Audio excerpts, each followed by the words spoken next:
हाँ भाई दोस्तों, सबको राधे राधे, सबको प्रणाम, सबको नमस्ते।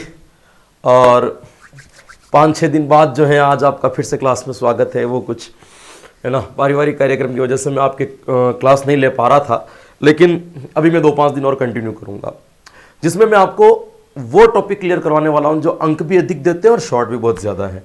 मैंने सामाजिक और गणित की विधियाँ तो प्रश्नों के माध्यम से करवा दी थी, और हिंदी के प्रश्न मुझे टाइप करवाने का इतना टाइम है नहीं, तो मैं आज की क्लास के अंदर आपको संपूर्ण हिंदी जो है दोस्तों, आपकी हिंदी की जो नए सिलेबस के अकॉर्डिंग जितना भी रीति विज्ञान है, जितने भी शिक्षण विधियां हैं, उसको मैं क्या करवाने वाला हूं दोस्तों, कंप्लीट करवाने वाला हूं।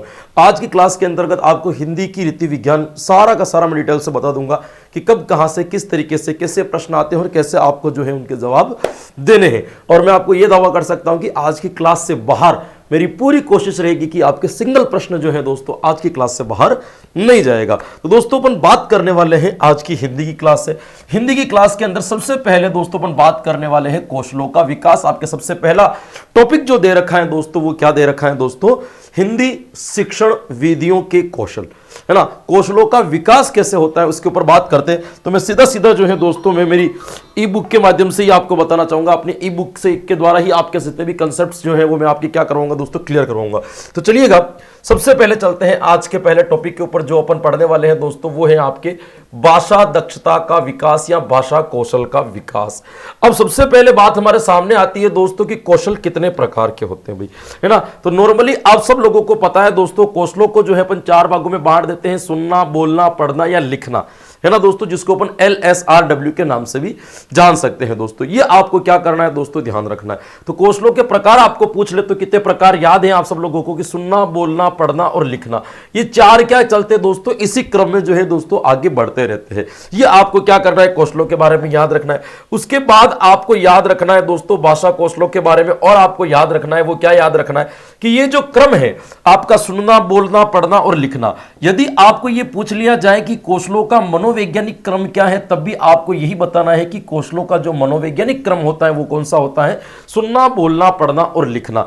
और यदि आपको मनोवैज्ञानिक क्रम न पूछ करके आपसे क्या पूछ लिया जाए दोस्तों कि बताइएगा कि फ्रोबेल के आधार पर, किसके आधार पर, फ्रोबेल के अनुसार जो है आपके कौशलों का सही क्रम क्या है दोस्तों, तब भी आप क्या बताओगे, आपका LSRW क्या होगा, बिल्कुल सही होगा। तो मनोवैज्ञानिक क्रम भी आपका यही है, और आपके फ्रोबेल के अकॉर्डिंग पूछ ले तब भी आपको क्रम क्या करना है दोस्तों, यही याद रखना है। मैंने ये लिखा रखा है कि इन्हें जो है हम LSRW के नाम से भी जानते हैं। LSRW है ना, इसको अपन LSR और W के नाम से भी जानते हैं, ये आपको याद रखना है। फिर आपको यह पूछ लिया जाए दोस्तों कि ज्ञान के अस्थायित्व के आधार पर कौशलों का क्रम क्या होगा, किसके आधार पर, कि किस कौशल से सीखा गया ज्ञान ज्यादा समय तक अस्थायी रहेगा। इसके लिए आपको करना कुछ नहीं है, जो आपका मनोवैज्ञानिक क्रम है उसको पूरा उल्टा कर देना है। जैसे आपके हैं सुनना, बोलना, पढ़ना, लिखना, यह मनोवैज्ञानिक क्रम है। जैसे ही ज्ञान के स्थायित्व के आधार पर आपको पूछेंगे तो आपको उसको उल्टा कर देना है। कैसे, पहला हो जाएगा लिखना, दूसरा पढ़ना, तीसरा बोलना और चौथा कौन सा हो जाएगा, सुनना। क्योंकि सबसे ज्यादा ज्ञान जो हमारे स्थायित्व में रहता है वो कौन सा रहता है, लिखा हुआ। दूसरे नंबर पर जो रहता है वो कौन सा रहता है, आपके पढ़ा हुआ। तीसरे नंबर पर जो लिखता है वो कौन सा रहता है, आपके बोलना। और चौथे नंबर वाला जो है दोस्तों वो कौन सा हो जाएगा, आपका सुनना। तो लिखना, पढ़ना, बोलना, सुनना, ये ज्ञान के अस्थायित्व के अकॉर्डिंग है। और आपको साइकोलॉजिकल तरीके से या फ्रोबेल के अकॉर्डिंग पूछ ले तो कौन सा बताओगे, सुनना, बोलना, पढ़ना, लिखना क्या हो जाएगा, आपका बिल्कुल सही हो जाएगा। सिंपल सा तरीका, ये 2 चीजें आपको याद रखनी है। आगे चलते हैं दोस्तों, और किस किस के अनुसार जो है आपको कौशलों का क्रम पूछ ले तो आपको याद रखना है दोस्तों। एक मनोवैज्ञानिक हुए थे जिसका नाम था मारिया मोंटेसेरी। भाई क्या नाम है दोस्तों, मारिया मोंटेसेरी। मारिया मोंटेसेरी क्या करते हैं, कौशलों के क्रम को थोड़ा सा अलग बताते हैं। वो क्या बताते हैं, वो कहते हैं कि बिल्कुल सबसे पहले जो कौशल आएगा वो सुनना आएगा, दूसरे नंबर पर कौन सा आएगा, बोलना आएगा, लेकिन तीसरे नंबर पर पढ़ना ना आकर के क्या आएगा, लिखना। यानी कि उन्होंने लेखन कौशल को कौन से नंबर पर रखा है, आपके तीसरे नंबर पर, और चौथे नंबर पर किसको रखा है, आपके पढ़ना। यानी कि आप यदि पूछ लिया जाए कि मारिया मोंटेसेरी के अनुसार क्रम क्या होगा, LSWR। भाई क्या सूत्र होगा इसका, LSWR, यानी कि सुनना और बोलना बिल्कुल सही क्रम है, लेकिन पढ़ने लिखने को उसने क्या कर दिया, ट्रांसफर। तो यानी कि मनोवैज्ञानिक क्रम सुनना, बोलना, पढ़ना, लिखना। मारिया मोंटेसेरी के अनुसार सुनना, बोलना, लिखना, पढ़ना। ज्ञान के अस्थायित्व के आधार पर लिखना, पढ़ना, बोलना, सुनना, ये आपको क्या करना है दोस्तों, याद रखने। इसके बाद में एक मनोवैज्ञानिक और आते हैं दोस्तों, जिसका नाम है सरयू प्रसाद महोदय। क्या नाम है दोस्तों, इसका नाम है दोस्तों सरयू प्रसाद महोदय। यानी कि आपको ये पूछ लिया जाए कि सरयू प्रसाद महोदय के अनुसार कौशलों का क्रम क्या है, तो दोस्तों सरयू प्रसाद महोदय ने कौशलों का क्रम क्या बताया। इन्होंने कहा कि बिल्कुल सबसे पहले नंबर पर सुनना आएगा और दूसरे नंबर पर क्या आएगा, बोलना आएगा। लेकिन पढ़ना और लिखना अलग अलग नहीं आता है, बल्कि पढ़ना और लिखना दोनों साथ साथ चलते हैं। यानी कि तीसरे नंबर पर क्या आ जाएगा, पढ़ना और लिखना। किस मनोवैज्ञानिक के अनुसार कौशलों को केवल 3 क्रमों में रूपांतरित किया गया है या स्थायित्व किया गया है, तो नाम आएगा सरयू प्रसाद महोदय, जिन्होंने केवल कौशलों का क्रम कितना बताया, 3। कौशल तो 4 ही बताया इन्होंने, कौशल तो 4 होते हैं, सुनना, बोलना, पढ़ना, लिखना। लेकिन कौशलों के विकास का जो क्रम है वो कितना बताया इन्होंने, 3। पहले नंबर पर सुनना, दूसरे नंबर पर बोलना, तीसरे नंबर पर पढ़ना प्लस लिखना क्या आ जाएगा, आपके साथ साथ आ जाएगा। क्लियर दोस्तों, यहां तक आपको क्या रखना है, यहां तक ध्यान रखना है। तो 4 क्रम मैंने आपको अभी तक ये कक्षा के अंतर्गत चलना भाई, 4 जो क्रम है दोस्तों अभी तक की कक्षा के अंतर मैंने आपको बता दिए। अब बात करते हैं दोस्तों सरयू प्रसाद महोदय के बाद में अपन बात करते हैं दोस्तों, कौशलों को हम सामान्यतः 2 भागों के अंदर बांट देते हैं। भाई कितने भागों के अंदर बांट देते हैं, 2 भागों के अंदर। ये मैं थोड़ा सा यहां से जूम करके आपको पढ़ा भी देता हूं ताकि आपको याद रह जाएगा। 2 भागों के अंदर, वो आप सब लोगों को पता है। 2 प्रकार के कौशल होते हैं दोस्तों, एक का नाम है दोस्तों ग्राह्य कौशल और एक का क्या नाम है दोस्तों, अभिव्यंजनात्मक कौशल। भाई क्या नाम है, अभिव्यंजनात्मक कौशल। ये ग्राह्य कौशल क्या होते हैं दोस्तों, तो ध्यान रखना दोस्तों, ग्राह्य कौशल का मतलब होता है ऐसे कौशल जिससे हम ज्ञान को ग्रहण करते हैं, वो ग्राह्य कौशल कहलाते हैं। अभिव्यंजनात्मक कौशल ऐसे कौशल जिससे हम ज्ञान को अभिव्यक्त करते हैं, वो कौन से कहलाते हैं, आपके अभिव्यंजनात्मक कौशल कहलाते हैं। अब देखिएगा, कौशल आप सब लोगों को पता है कि 4 होती ही है। अब बताइए, सबसे पहला कौशल आता है आपका सुनना। बताइए, सुन करके हम ज्ञान ग्रहण करते हैं या अभिव्यक्त करते हैं, तो सिंपल सी बात है, सुन करके हम ज्ञान को क्या करते हैं, ग्रहण करते हैं। तो सुनना जो होगा दोस्तों वो किसके अंदर चला जाएगा, श्रवण कौशल जो होगा वो आपके किसके अंदर चला जाएगा, आपके ग्राह्य कौशल में चला जाएगा। दूसरा आता है आपके स्पीक, यानी कि बोलना। बोल करके हम ज्ञान ग्रहण करते हैं या अभिव्यक्त करते हैं, तो सिंपल सी बात है, बोल करके हम ज्ञान को क्या करते हैं, अभिव्यक्त करते हैं। तो बोलना कौशल जो होगा, मौखिक कौशल जो होगा वो किसमें चला जाएगा, अभिव्यंजनात्मक। यानी कि पहले ग्राह्य कौशल का नाम है सुनना और पहले अभिव्यंजनात्मक कौशल का क्या नाम हो जाएगा, आपके मौखिक। तीसरे नंबर पर आता है रीड, यानी कि पढ़ना। पढ़ करके हम ज्ञान को क्या करते हैं दोस्तों, ग्रहण करते हैं। तो पढ़ना दूसरा कौन सा कौशल हो जाएगा, आपके ग्राह्य कौशल। चौथे नंबर पर आता है आपका लिखना, और लिखना जो होता है दोस्तों वो क्या होता है, लिखना जो है वो किस प्रकार का कौशल है दोस्तों, तो लिख करके हम ज्ञान को क्या करते हैं, अभिव्यक्त करते हैं। तो लेखन कौशल क्या हो जाएगा, आपका अभिव्यंजनात्मक कौशल। तो दूसरे नंबर पर इसको डाल देंगे। यानी कि 2 ग्राह्य कौशल होते हैं और 2 अभिव्यंजनात्मक कौशल होते हैं। प्राय ग्राह्य, प्रथम ग्राह्य कौशल का नाम है सुनना, दूसरे ग्राह्य कौशल का नाम है पढ़ना। पहले ग्राह्य कौशल का नाम है आपके अभिव्यंजनात्मक कौशल और पहले अभिव्यंजनात्मक कौशल का नाम है मौखिक और दूसरे का क्या नाम है दोस्तों, आपके लेखन। तो यहां आपको ये 2 चीजें क्या करनी है दोस्तों, याद रखनी है कि कौन कौन से जो है आपके अभिव्यंजनात्मक कौशल होते हैं और कौन कौन से जो है दोस्तों आपके लेखन कौशल होते हैं। ये आपको इसके संदर्भ में क्या रखना है दोस्तों, याद रखना है। क्योंकि एक बार प्रश्न सीटेट में कुछ इस प्रकार से पूछ लिया गया था कि ज्ञान के स्थायित्व के आधार पर प्रमुख कौशल है, प्रथम अभिव्यंजनात्मक कौशल, द्वितीय ग्राह्य कौशल, प्रथम ग्राह्य कौशल या प्रथम अभिव्यंजनात्मक कौशल। तो आपको यह पता होना चाहिए कि ग्राह्य कौशल कौन से हैं और अभिव्यंजनात्मक कौशल कौन से हैं। यदि घुमा करके भी प्रश्न देगा तो आपके सही हो जाएगा। अब बात करते हैं दोस्तों आपके बारे में कुछ इंपॉर्टेंट फैक्ट जो आपको याद रखने, वो कौन कौन से रखने। यदि आपको पूछ लिया जाए बताओ सबसे सरल कौशल कौन सा है, तो आपको याद रखना है दोस्तों सबसे सरल कौशल का नाम है आपके श्रवण कौशल। और यदि आपको पूछ लिया जाए कि सबसे कठिन कौशल कौन सा है दोस्तों, तो याद रखना है सबसे कठिन कौशल का नाम है आपके लेखन कौशल।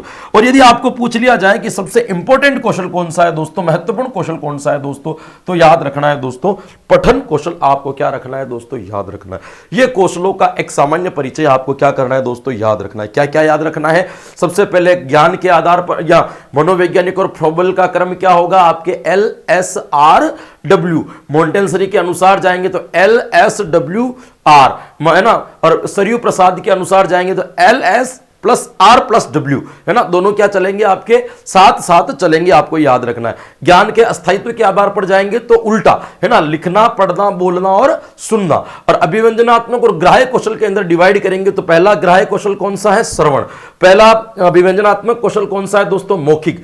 पहला, दूसरा जो आपके ग्राह्य कौशल कौन सा है, पठन, और दूसरा अभिव्यंजनात्मक कौशल कौन सा है, लेखन। सबसे सरल कौशल कौन सा है, श्रवण। सबसे कठिन कौशल कौन सा है, लेखन। सबसे इंपॉर्टेंट कौशल कौन सा है, पठन। ये आपको इसके संदर्भ में कौशलों की एक सामान्य जानकारी आपको क्या होनी चाहिए दोस्तों, पता होनी चाहिए। क्लियर। चलो मैं आगे चलना चाहूंगा दोस्तों। अब अपन एक एक विधियों के बारे में जो है इनकी चर्चाएं करते हैं कि कौन कौन सी विधि जो है इनके संदर्भ में प्रयोग में आती है, इसके ऊपर बात करते हैं दोस्तों। सबसे पहले बात करते हैं दोस्तों श्रवण कौशल की। भाई किसकी बात करते हैं, सबसे पहला कौशल कौन सा आ जाएगा दोस्तों, सेंटर में लेकर के आ जाता हूं ताकि आपको इजीली दिख जाए। सबसे पहला कौशल आएगा आपके श्रवण कौशल, है ना। श्रवण कौशल जो है दोस्तों श्रवण इंद्रियों के माध्यम से होते हैं दोस्तों। ध्वनि व शब्द का क्या होता है, बालक इसके अंदर ज्ञान कर पाता है। मूल ध्वनि और समूह में अंतर करने की योग्यता बालक में विकसित हो जाती है ना। श्रोता में सुनने की तत्परता इसके अंदर आ जाती है दोस्तों। यह आपको इसके संदर्भ में क्या रखना है दोस्तों, ध्यान रखना है ना। बाकी नॉर्मल चीजें आपको याद रखनी है कि सुनते वक्त किन किन बातों का ध्यान रखना चाहिए, तो वही ध्यानपूर्वक सुनना चाहिए, है ना। आई कांटेक्ट रखते हुए सुनना चाहिए। जब तक सामने वाले की पूरी बात नहीं हो जाए तब तक कोई प्रतिक्रिया नहीं देनी चाहिए। इस प्रकार से अपन इस चीज को कर सकते हैं, कोई बड़ी चीज इसके अंदर नहीं है दोस्तों, आपको ध्यान रखना है। अब आपको पूछ ले दोस्तों, श्रवण कौशल विकसित करने के आधार कितने माने गए दोस्तों, तो श्रवण कौशल को विकसित करने के दो आधार माने गए। एक का नाम है सामान्य श्रवण और एक का क्या नाम है दोस्तों, चयनात्मक श्रवण। इन दोनों चीजों में आपको यह याद रखना है कि सामान्य श्रवण का मतलब क्या हो गया, जो प्रत्येक कंडीशन में आपको सुनना है। चयनात्मक श्रवण के अंदर क्या होता है कि आप खुद चूज करते हो कि आपको किस चीज को सुनना है और किस चीज को नहीं सुनना है। तो आपको इसके अंदर इनके पांच पांच उपभेद है, उसके अंदर आपको नहीं जाना है। केवल इतना सा याद रखना है कि विकसित करने के आधार कितने बताए गए, तो कितने आधार याद रखोगे, दो। कौन कौन से, एक सामान्य श्रवण और एक क्या याद रखोगे, चयनात्मक श्रवण। अब सामान्य श्रवण को भी 5 भागों में बांटा गया है, चयनात्मक श्रवण को भी 5 भागों में बांटा गया है। इतना आपको डिटेल से याद रखने की कोई जरूरत नहीं है। चलिएगा अगले और चलते हैं दोस्तों। आप और क्या क्या चीज आती है, श्रवण कौशल के दोष के कारण, कि बालकों के अंदर श्रवण कौशल कमजोर क्यों रह जाता है, इसके पीछे क्या क्या कारण है। मैं थोड़ा फास्ट दूंगा क्योंकि मुझे अभी तक बहुत सारी चीजें आपको बतानी है।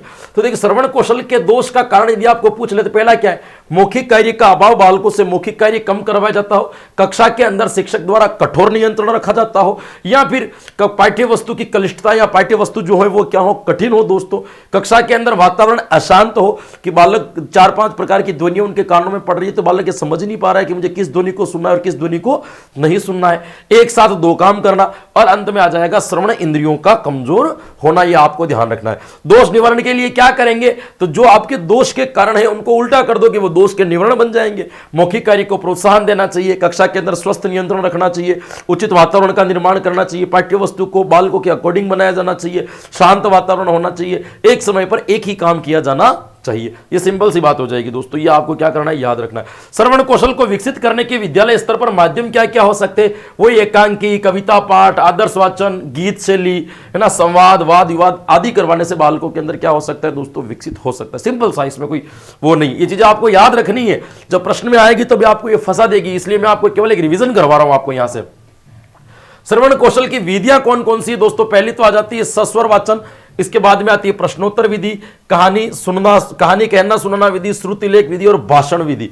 ये किसके अंतर्गत आ जाएगी दोस्तों, आपके इन श्रवण कौशल को विकसित करने की विधियां कौन कौन सी है, तो आपको ये विधियां क्या करना है दोस्तों, याद रखना है। इनके अलावा सामान्य विधियां होती है वाद विवाद, दृश्य श्रव्य सामग्री का प्रयोग करना, श्रव्य सामग्री का प्रयोग करना, रोल प्ले या इसको कहते हैं भूमिका निर्वाह। हिंदी में क्या कहेंगे दोस्तों, भूमिका निर्वाह, है ना। भूमिका निर्वाह विधि हो गई, मौखिक सामग्री का प्रयोग करना, व्याख्यान विधि, संभाषण वाद विवाद विधि या भाषा यंत्र विधि। ये आपके श्रवण कौशल को विकसित करने की क्या कहलाएगी, विधियां कहलाएगी। प्रश्न ऐसे आते हैं, निम्नलिखित में से कौन सी श्रवण कौशल को विकसित करने की विधियां है, कौन सा लिखित लेखन कौशल को विकसित करने की विधियां है ना। इसके बारे में आपको ये विधियां कौन कौन सी है, क्या क्या होता है इसके अंदर, उसको मैं आपको लास्ट में बताऊंगा। देखिएगा अंत में जब विधियां पढ़ेंगे इसी चैप्टर के अंतर्गत। दूसरा कौशल आता है दोस्तों आपके मौखिक कौशल। ये इंपॉर्टेंट चीज याद रखना है दोस्तों, मौखिक कौशल शब्द से अर्थ की ओर बढ़ता है। सबसे इंपॉर्टेंट चीज याद रखना, क्या याद रखोगे, मौखिक कौशल के अंदर पहले शब्द आता है, फिर क्या आता है दोस्तों, अर्थ आता है। जबकि लेखन कौशल के अंदर पहले अर्थ आता है, फिर क्या आएगा, आपके शब्द आएगा। ये आपको ध्यान रखना है। मौखिक कौशल के महत्व क्या क्या है, तो ये मुझे पढ़ाने की जरूरत ही नहीं पड़ेगी। मौखिक कौशल के क्या क्या महत्व, सिंपल है, दैनिक जीवन में उपयोगी है, ज्ञानार्जन करने का महत्वपूर्ण साधन है, व्यवसायिक कार्यों में उपयोगी है ना, चित्र वर्णन करने में उपयोगी हो सकता है, कविता पाठ करने में उपयोगी है, सजीवता और भाव प्रदर्शन करने में उपयोगी है ना, ये नॉर्मल चीजें हो जाती है। तो आपको इसमें कोई चीजें आपको याद रखने की जरूरत नहीं है, ये परीक्षा के ऑप्शन के अकॉर्डिंग भी सही हो जाएगी दोस्तों। ये इंपॉर्टेंट चीज याद रखनी है दोस्तों कि मौखिक कौशल की विशेषताएं कौन कौन सी होती है। एक होती है स्वाभाविकता। मौखिक कौशल की भाषा हमेशा कैसी होनी चाहिए? स्वाभाविक। स्वाभाविक का मतलब क्या होता है कि जो आपके बोलने का लहजा है ठीक वैसा ही हो, उसके अंदर किसी भी प्रकार का आप बदलाव न करें किसी दूसरे व्यक्तियों को देख करके। वास्तविक भाषा होनी चाहिए, ओरिजिनल, जो भाषा में जो शब्द है उस भाषा का प्रयोग वैसा ही किया जाना चाहिए। भाषा स्पष्ट होनी चाहिए, भाषा सुबोध होनी चाहिए, भाषा शुद्ध होनी चाहिए, मधुर होनी चाहिए, शिष्ट होनी चाहिए, और कैसी होनी चाहिए? आपके गतिशील होनी चाहिए कि कौन से लोगों को आप पढ़ा रहे हो, प्राइमरी को पढ़ा रहे हो तो अलग गति होनी, अपर प्राइमरी पे अलग गति, सेकेंडरी पर अलग गति, कोचिंग कॉलेज वाले बच्चों को पढ़ाने की गति अलग। तो हर जगह पे आपकी पढ़ाने की स्पीड जो है वो भी क्या होनी चाहिए? आपके अलग अलग होनी चाहिए। उसके बाद में आता है दोस्तों भावा अनुकूल तथा प्रसंगा अनुकूल भाषा। आप किस प्रकार का चैप्टर पढ़ा रहे हैं उस प्रकार की भाषा का आपको प्रयोग करना है। देशभक्ति वाला पढ़ा रहे तो आपकी आवाज में जोश होना चाहिए, करुण वाला पढ़ा रहे तो आपकी आवाज क्या होनी चाहिए? थोड़ी सी नरम होनी चाहिए। या आपको अकॉर्डिंग टू लेसन जो है अपनी स्पीच की जो स्पीड से, या यूं कह सकते हो कि इमोशन जो है वो आपको डेवलप करने। प्रभावित उत्पादकता। भाषा ऐसी होनी चाहिए जो लोगों के अंदर प्रभाव उत्पादन करे, बच्चों के अंदर जो, जैसे देशभक्ति पढ़ा रहे हो तो पाठ पढ़ाने के बाद में बच्चों के अंदर देशभक्ति भावना विकसित हो जानी चाहिए, ये सबसे ज्यादा जरूरी है। सर्वमान्य भाषा होनी चाहिए दोस्तों। प्रवाहात्मकता, वही गतिशीलता वाली बात है। अवसर अनुकूल भाषा होनी चाहिए और श्रोता के अनुकूल भाषा होनी चाहिए कि सामने वाला क्या सुनना चाहता है ठीक उस प्रकार की आपकी क्या होनी चाहिए? भाषा होनी चाहिए। ये आपके भाषा के क्या कहलाएंगे दोस्तों? भाषा कौशल की क्या कहलाएगी? विशेषता कहलाएगी, या सॉरी मौखिक कौशल की क्या कहलाएगी? विशेषता कहलाएगी। जो आपको इंपॉर्टेंट आपको इसके संदर्भ में क्या रखना है दोस्तों? ये याद रखना है। इसके बाद बात करें दोस्तों, इसके बाद बात करते हैं दोस्तों मौखिक शिक्षक द्वारा रखी जाने वाली सावधानियां। मौखिक कौशल का प्रयोग करते समय शिक्षक को किन किन बातों का ध्यान रखना है? सबसे पहले अपने स्वर यंत्रों को सुरक्षित रखना है, यानी कि आपकी जो आवाज है वो एकदम बुलंद और स्पष्ट होनी चाहिए। लय, गति, स्वर का ज्ञान रखना है। बोलते समय आक्रोश और नहीं होना है। कठिनाई वाले शब्दों पर क्रियाकलाप के आधार पर समझाना है, नॉर्मल चीज होगी, इसके अंदर कोई नहीं।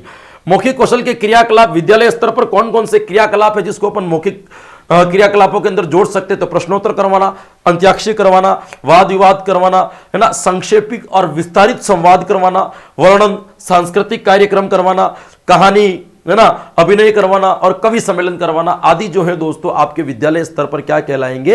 विकसित करने के क्या कहलाएंगे दोस्तों? आधार कहलाएंगे। ये आपको ध्यान रखना है। फिर आपको पूछ ले, बताओ मौखिक कौशल की विधियां कौन कौन सी होती है? तो सिंपल सा तरीका याद रखना है। मौखिक कौशल की जो है आपके जो श्रवण कौशल की विधियां होती है वो सारी की सारी मौखिक कौशल की विधियां भी कहलाती है, क्योंकि श्रवण कौशल और मौखिक कौशल दोनों साथ साथ चलते हैं।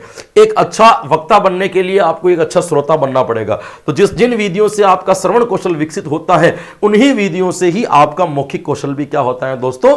विकसित होता है। तो दोनों विधियों के अंदर किसी भी प्रकार का कोई अंतर नहीं है। चलिएगा, तीसरा कौशल मैं आपको समझाना चाहूंगा दोस्तों, जो आपके सामने आ जाता है दोस्तों, लेखन को पठन कौशल। देखिएगा, पठन कौशल की यदि अपन बात करें दोस्तों, पठन कौशल या वाचन कौशल को अपन वाचन कौशल ये बात करें दोस्तों, इनके 3 सोपान बताए गए: प्रत्यक्षीकरण, अर्थग्रहण और प्रयोग। यानी कि सबसे पहले बालक किसी शब्द को या अक्षर को प्रत्यक्षीकरण देखता है, फिर उसका अपनी मानसिक स्थिति के अंतर्गत या ज्ञानेंद्रियों के द्वारा उसका क्या करता है दोस्तों? अर्थ ग्रहण करता है, और अर्थ ग्रहण करने के बाद शब्दों को क्या करता है? प्रयोग। जैसे पहले इस क को देखेगा, फिर इस क की ध्वनि अपने दिमाग में उतारेगा, फिर इस क का प्रयोग करेगा। ये 3 क्या कहलाते हैं? आपके सोपान कहलाते हैं। आपको ये क्या रखना है दोस्तों? याद रखना है।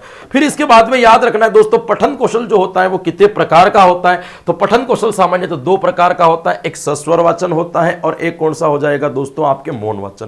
तो इन दोनों के अंदर भी अपन पढ़ेंगे। सबसे पहले बात करते हैं दोस्तों सस्वर वाचन क्या होता है। अभी किसकी बात कर रहे हैं दोस्तों? सस्वर वाचन क्या होता है? सस्वर वाचन के अंदर क्या होता है दोस्तों?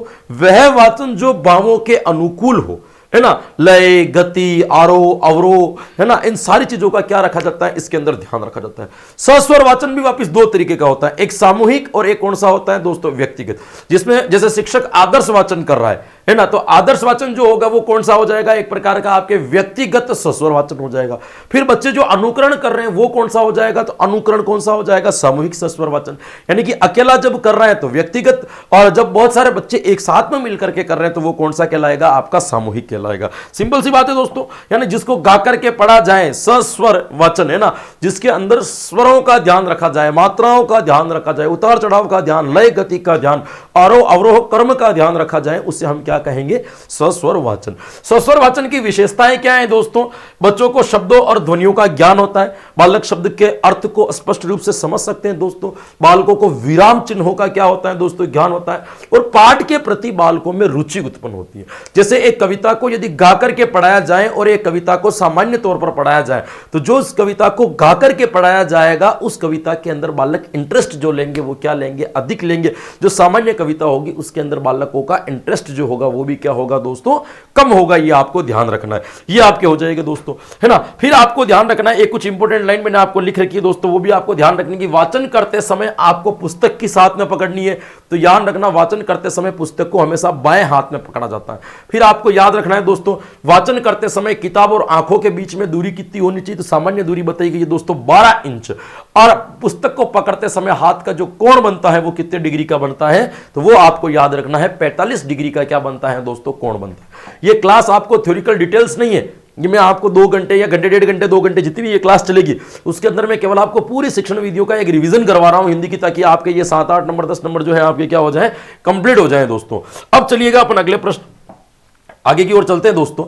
वो है आपको सस्वर वाचन के उद्देश्य क्या है, वही रुचि उत्पन्न करना, रसास्वादन बालकों में उत्पन्न करना, बालकों के अंदर कॉन्फिडेंस लेकर के आना, है ना, लेखन शैली से परिचय करवाना कि दोहा कौन सा है, छंद कौन सा है, वो है, बालकों के शब्द भंडार में वृद्धि करना, लय गति आरोह अवरोह का ध्यान करवाना, और प्रतीक चिन्हों का पूरा ज्ञान करवाना। ये नॉर्मल से इनके क्या कहलाएंगे दोस्तों, आपके उद्देश्य कहलाएंगे। किसके उद्देश्य बोल रहा था मैं, सस्वर वाचन। अब बात करते हैं दोस्तों सस्वर वाचन के गुण क्या क्या है, वही आपके उचित हाव भाव होना चाहिए, उचित लव गति होनी चाहिए, प्रभाव उत्पादकता होनी चाहिए, अंगों का सही संचरण करना चाहिए, है ना, उचित ध्वनि का निर्माण करना चाहिए, नॉर्मल सी बातें हैं जो आपको पता है। मौन वाचन की बात करते हैं दोस्तों, मौन वाचन। मौन वाचन के बारे में आपको 2-3 चीजें याद रखनी है। वो क्या याद रखनी है, पहली चीज याद रखनी है दोस्तों, मौन वाचन के अंदर जो अध्ययन होता है वो गहन अध्ययन होता है। कौन सा अध्ययन होता है, गहन अध्ययन। सर्वाधिक अर्थ ग्रहण करने के लिए किस प्रकार का वाचन किया जाना चाहिए, मौन वाचन। सबसे ज्यादा अर्थ ग्रहण भी इसमें होता है, और ध्यान रखना कि सबसे ज्यादा जो निरस्ता आती है वो भी किसमें आती है, आपके मौन वाचन में। यानी कि आप सबसे ज्यादा अर्थ ग्रहण भी किसमें कर रहे हो, मौन वाचन में, और सर्वाधिक जो निरस्ता आ रही है वो भी किसमें आ रही है, मौन वाचन। मौन वाचन एक कला है जो सबसे नहीं होती है।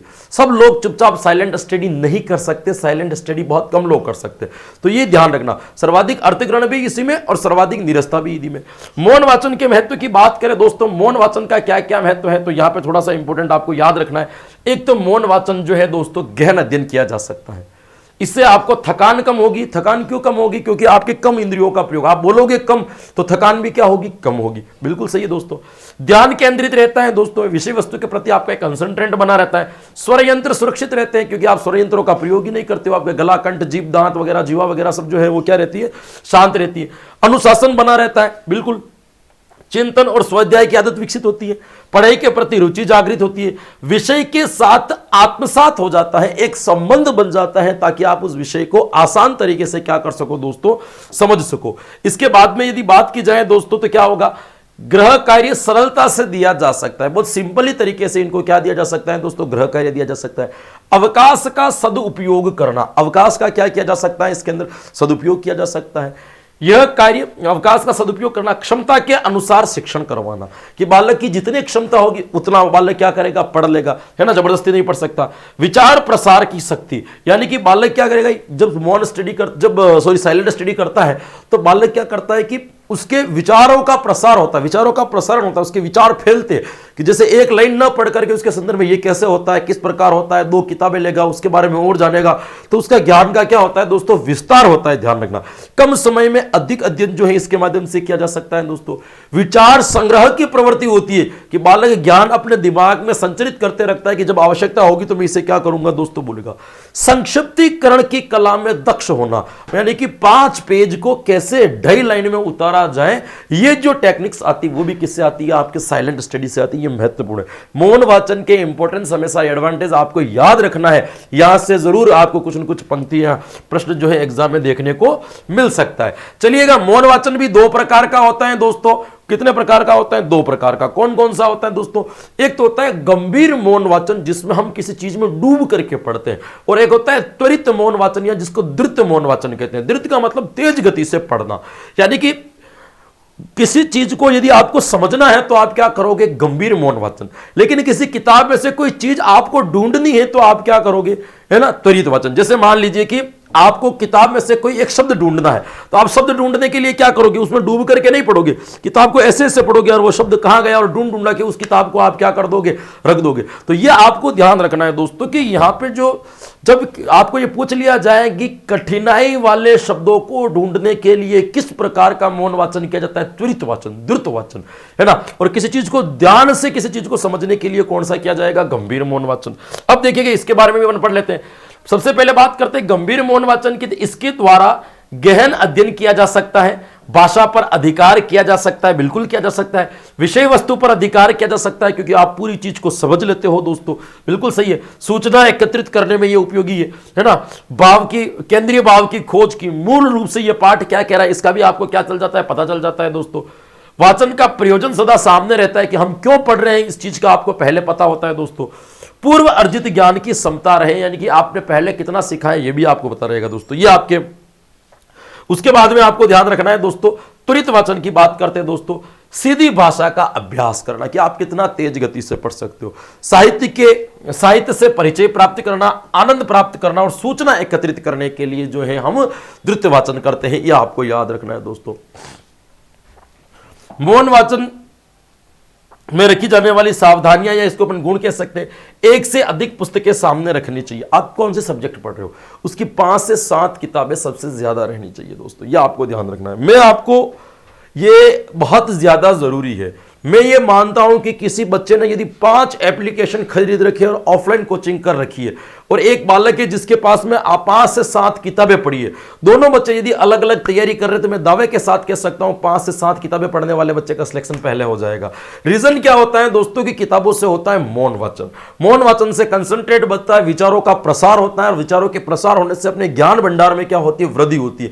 यानी कि आपके पास में एक्स्ट्रा नॉलेज जो है वो किताबों से अधिक बढ़ता है, ऑनलाइन या ऑफलाइन कोचिंग उसकी तुलना में यदि की जाए तो दोस्तों, क्योंकि इसके पीछे कारण होता है किताबों में विस्तारित लिखा हुआ होता है, हम इसको संक्षिप्त में समेटते हैं। सिंपल सी बात है, जैसे मैं आपको ये हिंदी की शिक्षण विधियां पढ़ा रहा हूं, 2 घंटे में खत्म हो जाएगी। आप किताब पढ़ते तो इतनी बड़ी आती है जिसको 8 से 10 घंटे 15 घंटे पढ़ने में लगते हैं। तो जाहिर सी बात है उसमें ज्ञान का विस्तार क्या होता? अधिक होता। इसीलिए पुस्तकों से स्नेह करना सबसे ज्यादा जरूरी है। वर्तमान में बच्चों के पास में केवल और केवल आप यूं कह सकते हो कि ज्ञानात्मक पक्ष मजबूत है, भावात्मक पक्ष कमजोर है। यानी कि किसी बच्चे को यदि बोलने के लिए कहा जाए तो वो ज्ञान जो है वो बोल सकता है, भावों के अनुकूल उस चीज को कभी प्रेजेंट नहीं कर सकता है। इसका जो सबसे बड़ा कारण है कि ज्ञान में तो वृद्धि हुई है लेकिन भावात्मक पक्ष जो है हमारा कमजोर हुआ है। इसके पीछे सबसे बड़ा कारण है कि पुस्तकों से बढ़ती हुई दूरियां, जितनी आप किताबों से दूरियां बढ़ती जाएगी, अपने आप आपका भावात्मक पक्ष क्या होता जाएगा? कमजोर होता जाएगा। तो ये बिल्कुल सही है। पढ़ते समय एकाग्रता बनाए रखना चाहिए, बिल्कुल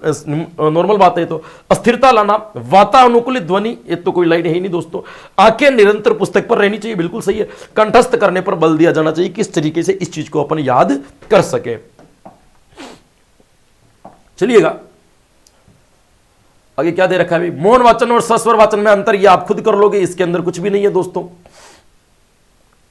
वाचन पर प्रभाव डालने वाले तत्व, कौन कौन से तत्व है जो वाचन के ऊपर प्रभाव डाल सकते हैं? तो नियमन सी बात है, आपका अगर एनवायरनमेंट सही नहीं है तभी वाचन नहीं हो पाएगा।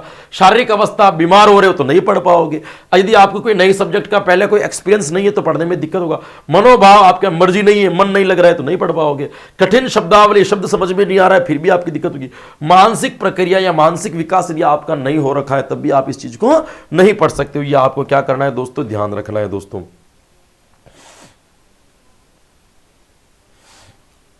ये कोई दिक्कत नहीं है, ये कोई इंपॉर्टेंट चीज नहीं है दोस्तों, क्योंकि ये मैं किताब जो है प्री के एग्जाम के अकॉर्डिंग बनाई हुई है मैंने। ये भी पता रखना भाई वाचन की त्रुटियां कौन कौन सी होती है। प्रयत्न लाघव, क्षणिकता या क्षेत्रीयता का प्रभाव जिसे अपन कहते हैं, जैसे मैंने बोला कई बार, कुछ लोग प्रश्न को प्रश्न बोलते हैं। तो ये प्रश्न को प्रश्न बोलना क्या है, एक प्रकार की, है ना, ये आपको ध्यान रखना। ये कहलाती है आपकी क्षणिकता का प्रभाव है। क्या करें, जैसे छाछ को चास बोलना, है ना, चाय को साय बोलना, ये क्या है, एक प्रकार का आपके क्षणिकता का प्रभाव है जो वाचन के अंदर त्रुटियों में आता है। अशुद्ध उच्चारण, अटक अटक कर बोलना, अनुचित गति, अनुचित मुद्रा, अर्थविहीन पठन, यानी कि बिना समझे पठन करना भी त्रुटियों के अंतर्गत आता है ना। अनुचित वाचन शैली, दृष्टि दोष, देख नहीं पाना, वाणी दोष, वाचन अभ्यास की कमी, शब्दों का समुचित ज्ञान नहीं होना, है ना, ये सारे के सारे जो है आपके क्या कहलाएंगे, वाचन के अंदर त्रुटियां उत्पन्न करती है ना। शब्दों का समुचित ज्ञान नहीं होना, कठिन सामग्री का होना, तनावपूर्ण एनवायरमेंट का होना, अरुचिकर पाठ्य सामग्री का होना, पढ़ते समय असावधानी को बरतना, विराम चिन्हों का आपको जो है दोस्तों ज्ञान नहीं होना, छपाई संबंधी त्रुटियां होना, ये जो कहलाती है वो सब वाचन संबंधी में क्या आती है दोस्तों, त्रुटियां आएगी। अब बात कर लेते हैं हल्की सी वाचन की विधियां कौन कौन सी होती है दोस्तों। तो वाचन की विधियों में याद रखना है, एक तो आपको अक्षर बोध विधि, ध्वनि साम्य विधि, देखो और कहो विधि, अनुध्वनि विधि, भाषा शिक्षण यंत्र विधि, समवेत पाठ विधि, संगति विधि, समग्र भाषा विधि, संप्रेषण और वाचन विधि और वर्ण पठन विधि। ये आपको वाचन की विधियों के अंदर क्या रखना है दोस्तों, याद रखना है कि वाचन की विधियां कौन कौन सी होती है। तो ये वाचन की विधि पूछा जाएगा निम्नलिखित में से कौन सी वाचन की विधि और कौन सी नहीं है, इसके अंदर क्या है आपको नहीं जाना है, बस ये ऊपर ऊपर से ये आपको क्या होना चाहिए, पता होना चाहिए। ये हो जाता है भाई आपका वाचन। भाई कौन सा हो जाता है भाई, वाचन। अब बात करते हैं अपन लेखन कौशल की। भाई किसकी बात करते हैं, लेखन कौशल। मैंने पहले ही कहा था लेखन कौशल आपके शब्द किसकी ओर बढ़ता है दोस्तों, अर्थ से शब्द की ओर। पहले जो अपन ने पढ़ा था मौखिक कौशल, वो किसकी ओर पढ़ रहा था दोस्तों, वो आपके पढ़ रहा था आपके शब्द से अर्थ की ओर। ये उल्टा, ये अर्थ, इसमें अर्थ पहले आता है, शब्द बाद में आता है लेखन कौशल के अंतर्गत। इंपॉर्टेंट लाइन इसको याद रखना। लेखन कौशल के महत्व आपको याद रखने, क्या रखने दोस्तों, विचारों को सुरक्षित रखने में किसका प्रयोग होता है, आपके लेखन कौशल का। ध्यान रखना कि मौखिक कौशल से भी ज्यादा महत्व लेखन कौशल का है। कारण क्या है इसके पीछे, क्योंकि मौखिक कौशल के अंदर शब्द उच्चरित होते ही तुरंत समाप्त हो जाते हैं, लेकिन लेखन कौशल के अंतर्गत ऐसा नहीं होता। कई बार आपने देखा होगा कि राजनीतिक रिकॉर्ड जो है कोर्ट से संबंधित, पुलिस से संबंधित, प्रशासन से संबंधित, वो हमेशा लिखित रूप में होते हैं। मौखिक रूप में क्यों नहीं होते, क्योंकि मौखिक चीज की कोई वैल्यू नहीं होती कि इसने मुझे ये कहा। इसके लिए आपको क्या देना पड़ता है, सबूत देना पड़ता है कि, है ना, लेकिन लिखे हुआ का सबूत अपने आप होता है। इसीलिए आपने देखा होगा कि बार बार एग्रीमेंट नाम की चीज होती है। क्यों होती है, क्योंकि लेखन की वैल्यू है, उसमें विचार लंबे समय तक सुरक्षित रहेंगे कि ये मुझे इसने कहा। मौखिक कौशल के अंदर क्या हो जाते हैं, आपके समाप्त हो जाते हैं। दैनिक जीवन में उपयोगी है, बिल्कुल सही है। जीवन, कथा, इतिहास आदि को सुरक्षित रखने में भी लेखन कौशल। इतिहास कितने टाइम तक मुंह पर रखा, याद रखा जाएगा, इसीलिए किताबों के अंदर क्या किया जाता है, उसको रखा जाता है दोस्तों। सरकारी कामकाज में उपयोगी दोस्तों, संस्कृति को सुरक्षित करने में, है ना, सुलेख, अनुलेख, श्रुतिलेख आदि लिखने में इसका क्या होता है दोस्तों, उपयोग होता है। नॉर्मल सी बात है। अब आपको याद जो रखना है इसके संदर्भ में, क्या याद रखना है दोस्तों, लिखना सीखने का अभ्यास जो है आप कैसे करवा सकते हो, रेखांकन के माध्यम से, वर्ण की रचना करके, वर्ण का अंग प्रत्यंग का आकार बना करके, सुडोलता का अभ्यास करवा के, लिखित कार्य का अभ्यास, कुछ प्रैक्टिस या पद्धति या विधियों का प्रयोग करके, या वर्ण शब्द अक्षरों का परिचय करवा करके बालकों को आप लिखना सीखने का क्या करवा सकते हो, अभ्यास करवा सकते हो। अब आपको पूछ ले भाई बताइए लेखन कौशल की विधियां कौन कौन सी होती है। मॉन्टेसरी विधि, ये विधियां कौन क्या है अभी अपन लास्ट में पढ़ेंगे, अभी केवल आपको नाम बता रहा हूं। खंडस लेखन विधि, स्पष्ट वर्ण लेखन विधि, रूपरेखा विधि, अनुकरण विधि, पेस्टालॉजी विधि, स्वतंत्र अनुकरण विधि, जैकपॉट विधि, बिंदु अनुकरण विधि, है ना। इसके बाद में आ जाएगी आपकी प्रतिक्रिया आधारित विधि, चर्चा आधारित विधि, रेखा अनुकरण विधि और नमूना आधारित विधि। ये जो विधियां कहलाती हैं वो कौन सी विधियां कहलाती हैं दोस्तों, आपके ये विधियां कहलाती हैं आपके लेखन कौशल की। तो आपको पूछ ले कि निम्नलिखित में से कौन सी लेखन कौशल की विधियां होगी, तो ये विधियों के नाम आपको लेखन कौशल की विधियों के नाम क्या रखने दोस्तों, याद रखने। अब बात करते बताइए लेखन कौशल के गुण। भाई किसकी बात करते हैं, लेखन कौशल के गुण क्या होते हैं, तो नॉर्मल है, इसमें कोई वो नहीं है। लेखन क्षमता का विकास करना, वृहद अभिव्यक्ति करना, चिंतन शक्ति का विकास करना, विभेदीकरण की क्षमता का विकास करना कि बालक भेद करना सीख जाए, सूचना को दीर्घकाल तक जीवित रखना क्या कहलाएगा, आपके इनके प्रमुख उद्देश्य कहलाएंगे। ये आपको इसके संदर्भ में क्या रखना है दोस्तों, याद रखना है। हल्का सा आपको इस चीज के बारे में क्या होना चाहिए दोस्तों, पता होना चाहिए दोस्तों। एक आपके टॉपिक ये था आपके कौशलों का विकास, बता दिया आपको, नॉर्मल सी चीज है। मैं आपको पूरा पढ़ा रहा हूं, पूरी हिंदी शिक्षण की विधियां पढ़ा रहा हूं कंप्लीट, है ना। अब देखिएगा अगला क्या आता है दोस्तों, हिंदी भाषा शिक्षण की चुनौतियां। हिंदी भाषा शिक्षण की चुनौतियां क्या क्या है आपको यह बतानी है कि क्या क्या दिक्कत आती है। आपको एक टॉपिक दे रखा है भाषा शिक्षण की चुनौतियां। चुनौतियां सभी विषय की समान होती है, फिर भी मैं आपको पढ़ा देता हूं। भाषा शिक्षण को अर्जन करने में, भाषा शिक्षण को पढ़ाने में किस किस प्रकार की समस्या होती है, वो समस्याओं के बारे में आज अपन क्या करेंगे दोस्तों, चर्चाएं करेंगे इसके अंतर्गत। देखिएगा, पहला है आपके अभिरुचि का अभाव। पहला कौन सा है दोस्तों, अभिरुचि का अभाव। क्योंकि बालक हिंदी को पहले एक सरलतम रूप में लेते कि हमें आता है, तो ज्यादा इंटरेस्ट नहीं है कि हिंदी को क्या पढ़ा जाए, हिंदी को क्या समझा जाए। ये तो कंपटीशन में हर जगह हिंदी अभी इतनी अनिवार्य कर दी, तो बालकों का हिंदी के प्रति रुझान बढ़ा है। बाकी हिंदी के प्रति इतना बालकों का रुझान, बालकों का इंटरेस्ट हमेशा इस सब्जेक्ट को लेकर के क्या रहा है दोस्तों, कमजोर रहा है। तो जब इंटरेस्ट, अभिरुचि कम है, तो बालकों को हिंदी पढ़ाने में थोड़ा क्या हो जाता है, मुश्किल। क्योंकि बालक जब पढ़ने के लिए एक्टिव नहीं है, तो बालकों को कैसे पढ़ाया जाए, नहीं हो सकता दोस्तों। दूसरा है दोस्तों राष्ट्रीय भाषा की अनिश्चित रूप। बालकों को अभी तक यह पता ही नहीं है कि यार वास्तविकता में हिंदी को जो है राष्ट्रीय भाषा बना दिया है या नहीं बनाया है, हिंदी को हम राष्ट्रीय भाषा माने या नहीं माने, इस संकोच के कारण भी बालक नहीं पढ़ते। तीसरा कारण क्या है, उचित पाठ्यचर्या तथा पाठ्य पुस्तकों का अभाव। हिंदी की जैसी पाठ्यचर्या होनी चाहिए, एक जैसे पाठ्य पुस्तक जैसी बच्चों के लिए होनी चाहिए, वैसी नहीं होती है, तो बालकों को उस विषय के प्रति इंटरेस्ट आ ही नहीं सकता। यह सामान्य सी बात है दोस्तों। इसके बाद में और मैं चुनौतियों की बात करूं दोस्तों, और कौन कौन सी चुनौतियां हो सकती है, इसके बाद में अपन बात करें दोस्तों व्याकरण का जटिल रूप। क्योंकि ऐसी कोई स्पष्ट विधि नहीं आई है जो व्याकरण को सरल तरीके से पढ़ा दे। प्रत्येक टीचर ने अपनी अपनी विधियों को डेवलप कर रखा है। हर टीचर अपने अपनी तरीके की विधियों से क्या करता है, हिंदी व्याकरण को पढ़ा देता है। तो व्याकरण का जो जटिल रूप है, जिस कारण से भी बालक हिंदी के अंदर क्या लेते हैं दोस्तों, हल्का सा कम इंटरेस्ट लेते हैं। दूसरा, प्रशिक्षित अध्यापकों का अभाव। अच्छे हिंदी के ट्रेनर टीचर नहीं मिलते कि जो हिंदी को एक बेहतरीन ढंग से क्या कर सके दोस्तों, उसको पढ़ा सके। तो अलग चीज, पढ़ाना अलग चीज है, बेहतरीन ढंग से पढ़ाना अलग चीज है। तो आप कितने तरीके से बढ़िया आप देखोगे हिंदी के 5-7 टीचर ही जो है चमक पा रहे हैं। इसके पीछे कारण क्या है कि अच्छे ट्रेनर टीचर हिंदी के नहीं है। इसके कारण हिंदी के ट्रेनर टीचर का मतलब यह नहीं है कि हिंदी को केवल ग्रामर है ना, आप केवल संधि समास उपसर्ग प्रति ढंग से पढ़ा देते तो आप हिंदी के अच्छे टीचर होगे, नहीं। जो पद्य विद्या को ढंग से पढ़ा दे, जो मीरा के दोहे सरलतम तरीके से सिखा दे, जो कबीर के दोहे, तुलसी के पद है ना, ये जितनी भी कविताएं होती हैं, जितने भी छंद होते हैं, जितने भी दोहे होते हैं, सोरठे होते हैं, उनको आनंददायक तरीके से पढ़ा करके बच्चों को याद करवा करके इंटरेस्ट पैदा कर दे, वो हिंदी का एक बेहतरीन टीचर है। वर्तमान में ऐसे शिक्षक बहुत कम हैं जो हिंदी के पद्य को एक रोमांचक तरीके से जो है बच्चों के सामने प्रेजेंट कर सके, या बच्चों के अंदर जो है वो याद करवा सके। आप में से मैक्सिमम बच्चों को, या हमें तक भी उसके अंदर इंक्लूड हो कि हमें कभी भी कबीर मीरा सूर के पद याद नहीं हो पाए, उनके अर्थ भी हम नहीं समझ पाए, उनकी व्याख्या तक हम एग्जाम में नहीं कर पाते थे। इसके पीछे कारण क्या था, प्रशिक्षित शिक्षकों का अभाव। पढ़ाने वाले टीचर को पद्य शिक्षण करवाना ही नहीं आता था। इसीलिए हिंदी शिक्षण के प्रति बालकों की अभिरुचि थोड़ी सी कम देखने को मिलती है।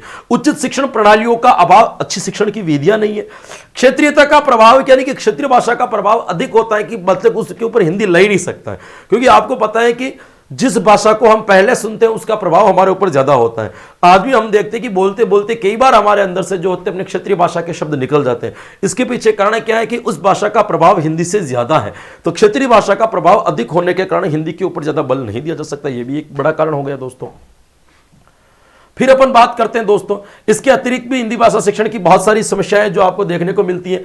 अशुद्ध उच्चारण, शुद्ध लेखन, हिंदी की मौखिक एवं लिखित अभिव्यक्ति का अभाव, है ना। सभी प्रांतों में राजकीय कार्यों में अभी तक हिंदी विषय का प्रयोग नहीं किया जा रहा है, इसलिए हिंदी की वैल्यू नहीं बढ़ पा रही, तो बच्चे नहीं पढ़ते दोस्तों। इसके बाद में अंग्रेजी भाषा का बढ़ता प्रभाव, लोग हिंदी की तुलना में अंग्रेजी को क्या कर रहे हैं, ज्यादा सपोर्ट कर रहे हैं, अंग्रेजी को ज्यादा महत्वपूर्ण मान रहे हैं, जिस कारण से अंग्रेजी भाषा डेवलप होती जा रही है, लेकिन हिंदी नहीं हो पा रही दोस्तों। फिर उसके बाद में अपन बात करें दोस्तों लौकिक हिंदी और साहित्यिक हिंदी में, लौकिक हिंदी और साहित्यिक हिंदी में अंतर, यानी किताबें जो हम पढ़ते हैं वो अलग हिंदी है और साहित्यिक हिंदी अलग है। हालांकि हर भाषा की साहित्यिक भाषा अलग होती है, जो भाषा है उसकी साहित्यिक भाषा भी क्या होती है, अलग होती है। तो हिंदी की भी अपनी साहित्यिक भाषा है, लेकिन पढ़ाया कुछ और जा रहा है। जब बच्चा हिंदी पढ़ करके साहित्य पढ़ने जाता है तो उसको समझ में ही नहीं आता है। तो इसमें अंतर होने के कारण भी बच्चे हिंदी के अंदर ज्यादा इंटरेस्ट नहीं ले पा रहे हैं दोस्तों, है ना।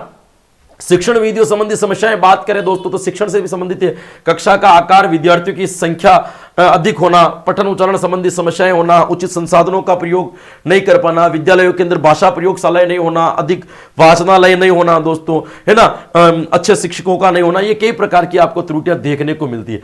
इन त्रुटियों को दूर कैसे कर सकते हैं? तो नॉर्मल सी बात है, बालकों को अक्षर बोध करवाना चाहिए, संयुक्त अक्षर के माध्यम से पढ़ाया जाना चाहिए, प्रयोगशाला का उपयोग करना चाहिए, नवीन शिक्षण विधियों का प्रयोग करना चाहिए, खेल के माध्यम से पढ़ना चाहिए, पाठ्यक्रम में बदलाव होना चाहिए, पाठ्यचर्या में बदलाव होना चाहिए, ताकि इन चुनौतियों से हम क्या कर सके, लड़ सके। चुनौतियों के माध्यम से कोई सा भी प्रश्न आएगा दोस्तों, आप उसको बहुत आसान तरीके से क्या कर लोगे, कंप्लीट कर लोगे, उसके अंदर आपको ज्यादा मेहनत नहीं लगेगी। तो दो टॉपिक मैंने आपको पढ़ा दिए, कौशल पढ़ा दिए, और कौशल के साथ में मैंने आपको क्या चीज बता दी दोस्तों, कौशल के साथ में आपको मैंने पढ़ा दी कि हिंदी भाषा शिक्षण की चुनौतियां क्या क्या होती है। आइए अपन बात करते हैं दोस्तों, शिक्षण अधिगम सहायक सामग्री, टीचिंग लर्निंग मटेरियल क्या होता है दोस्तों, टीएलएम की बात करते हैं दोस्तों कि शिक्षण अधिगम सहायक सामग्री किसे कहते हैं। ये आपके हिंदी का एक टॉपिक है जो आप सब लोग जानते हो दोस्तों।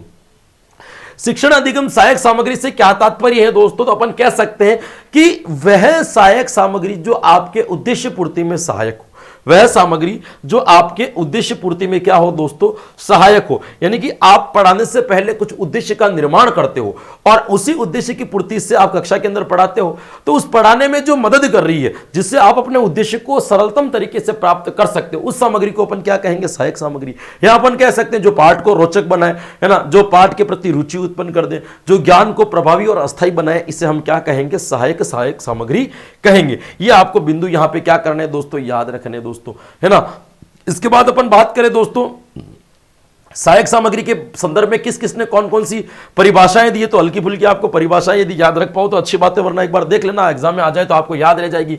सहायक सामग्री वह सामग्री है जो कक्षा या अन्य शिक्षण परिस्थितियों में लिखित या बोली गई पाठ्य सामग्री को समझने में सहायक होती है। परिभाषा दी थी डेंड ने, बहुत महत्वपूर्ण परिभाषा है भाई। क्या परिभाषा है कि सहायक सामग्री उस सामग्री को कह सकते हैं जो कक्षा या अन्य शिक्षण परिस्थितियों के अंदर लिखित और बोली जाने वाली पाठ्य वस्तु को समझाने के लिए प्रयुक्त की जाती है, उससे हम सहायक सामग्री कहते हैं। ये किसने कही थी, आपके डेंड ने कही थी। किसकी परिभाषा है, डेंड की परिभाषा है। एक आपको याद रखना है, कार्टर एवं गुड ने क्या परिभाषा दी थी, कोई भी ऐसी सामग्री जिसके माध्यम से शिक्षण प्रक्रिया को उद्दीप्त किया जा सकते, श्रवण इंद्रियों और संवेदनाओं के द्वारा आगे बढ़ाया जा सके, वह सहायक सामग्री कहलाती है। कि ऐसी सहायक सामग्री जिसमें पढ़ने के लिए बालकों को उद्दीप्त किया जा सकते या तत्पर किया जा सके तथा श्रवण इंद्रियों को और संवेदनाओं को तत्पर किया जा सके, ऐसी सामग्री को हम क्या कहते हैं, सहायक सामग्री। एक आपको याद रखनी है, कोठारी आयोग ने क्या परिभाषा दी थी, शैक्षिक क्रांति सहायक सामग्री के द्वारा लाई जा सकती है। यह कथन किसने दिया था, तो याद रखना कोठारी आयोग ने। इंपॉर्टेंट परिभाषा इसके संदर्भ में आपको याद होनी चाहिए। ये तीन परिभाषा सहायक सामग्री की आपको क्या रखनी है, ध्यान। डेंड ने क्या कहा, कार्टर एवं गुड ने क्या कहा और कोठारी आयोग ने क्या कहा, तीन परिभाषाएं आपको हल्की सी क्या रखनी है दोस्तों, नजर में रखनी है, जो आपको क्या होना चाहिए दोस्तों, पता होना चाहिए। चलिएगा, अधिगम सहायक सामग्री के उद्देश्य क्या क्या है, नॉर्मल सी बातें आपको याद रखनी है। पाठ को रोचक बनाना, पाठ के अंदर स्पष्टता लेकर के आना, पाठ को आकर्षक बनाना, बच्चों के पढ़ने के प्रति उनका ध्यान केंद्रित करना, पाठ में सजीवता लेकर के आ जाना। सजीवता का मतलब किसी चीज के बारे में बोलो और वो विषय वस्तु यदि उनके सामने हो तो पाठ सजीव हो जाता है। निरीक्षण शक्ति को मजबूत करना, सीखने की गति में सुधार करना, आशा अनुकूल बालकों के ऊपर प्रभाव डालना, है ना, बालकों को योग्यता के अनुसार शिक्षा देना, जटिल विषयों को सरलतम तरीके से पढ़ाना, अमूर्त पदार्थों को मूर्त रूप देना, ये सहायक सामग्री के क्या कहलाएंगे, उद्देश्य कहलाएंगे। महत्व पूछ ले तो क्या है, वही बालकों में जिज्ञासा उत्पन्न करना, विषय वस्तु का वास्तविकता से परिचय कराना, बालकों के अनुभवों को गति मिलती है ना, सीखे गए ज्ञान का स्थायीकरण होता है, बालकों में तुलना शक्ति बढ़ती है ना, अंतर कर पाते हैं, बोधगम्य शिक्षण होता है, मतलब रट करके ना होकर के समझ करके जो बच्चे हैं उसको समझते हैं दोस्तों। बालकों को अनुभव, स्वयं देखते हैं उस चीज को तो प्रत्यक्ष अनुभव होते हैं, है ना। शिक्षक की समय और ऊर्जा दोनों बचती हैं, क्योंकि एक विषय वस्तु के बारे में इतनी व्याख्या करना, उससे बेहतरीन है कि उस विषय वस्तु को ही बच्चों के सामने रख देना। तो बच्चों के सामने जब वो विषय वस्तु आ जाएगी तो बच्चा अपने आप क्या हो जाएगा दोस्तों, एक्टिव हो जाएगा और उस चीज को क्या कर लेगा, समझ लेगा। फिर विचारों में प्रभावात्मकता लेकर के आना, भाषा संबंधी कठिनाइयों को दूर करना, पाठ में रुचि उत्पन्न करना, यह आपको इसके संदर्भ में क्या रखना है दोस्तों, हल्का सा याद रखना है कि सहायक सामग्रियों के महत्व क्या क्या होते हैं दोस्तों।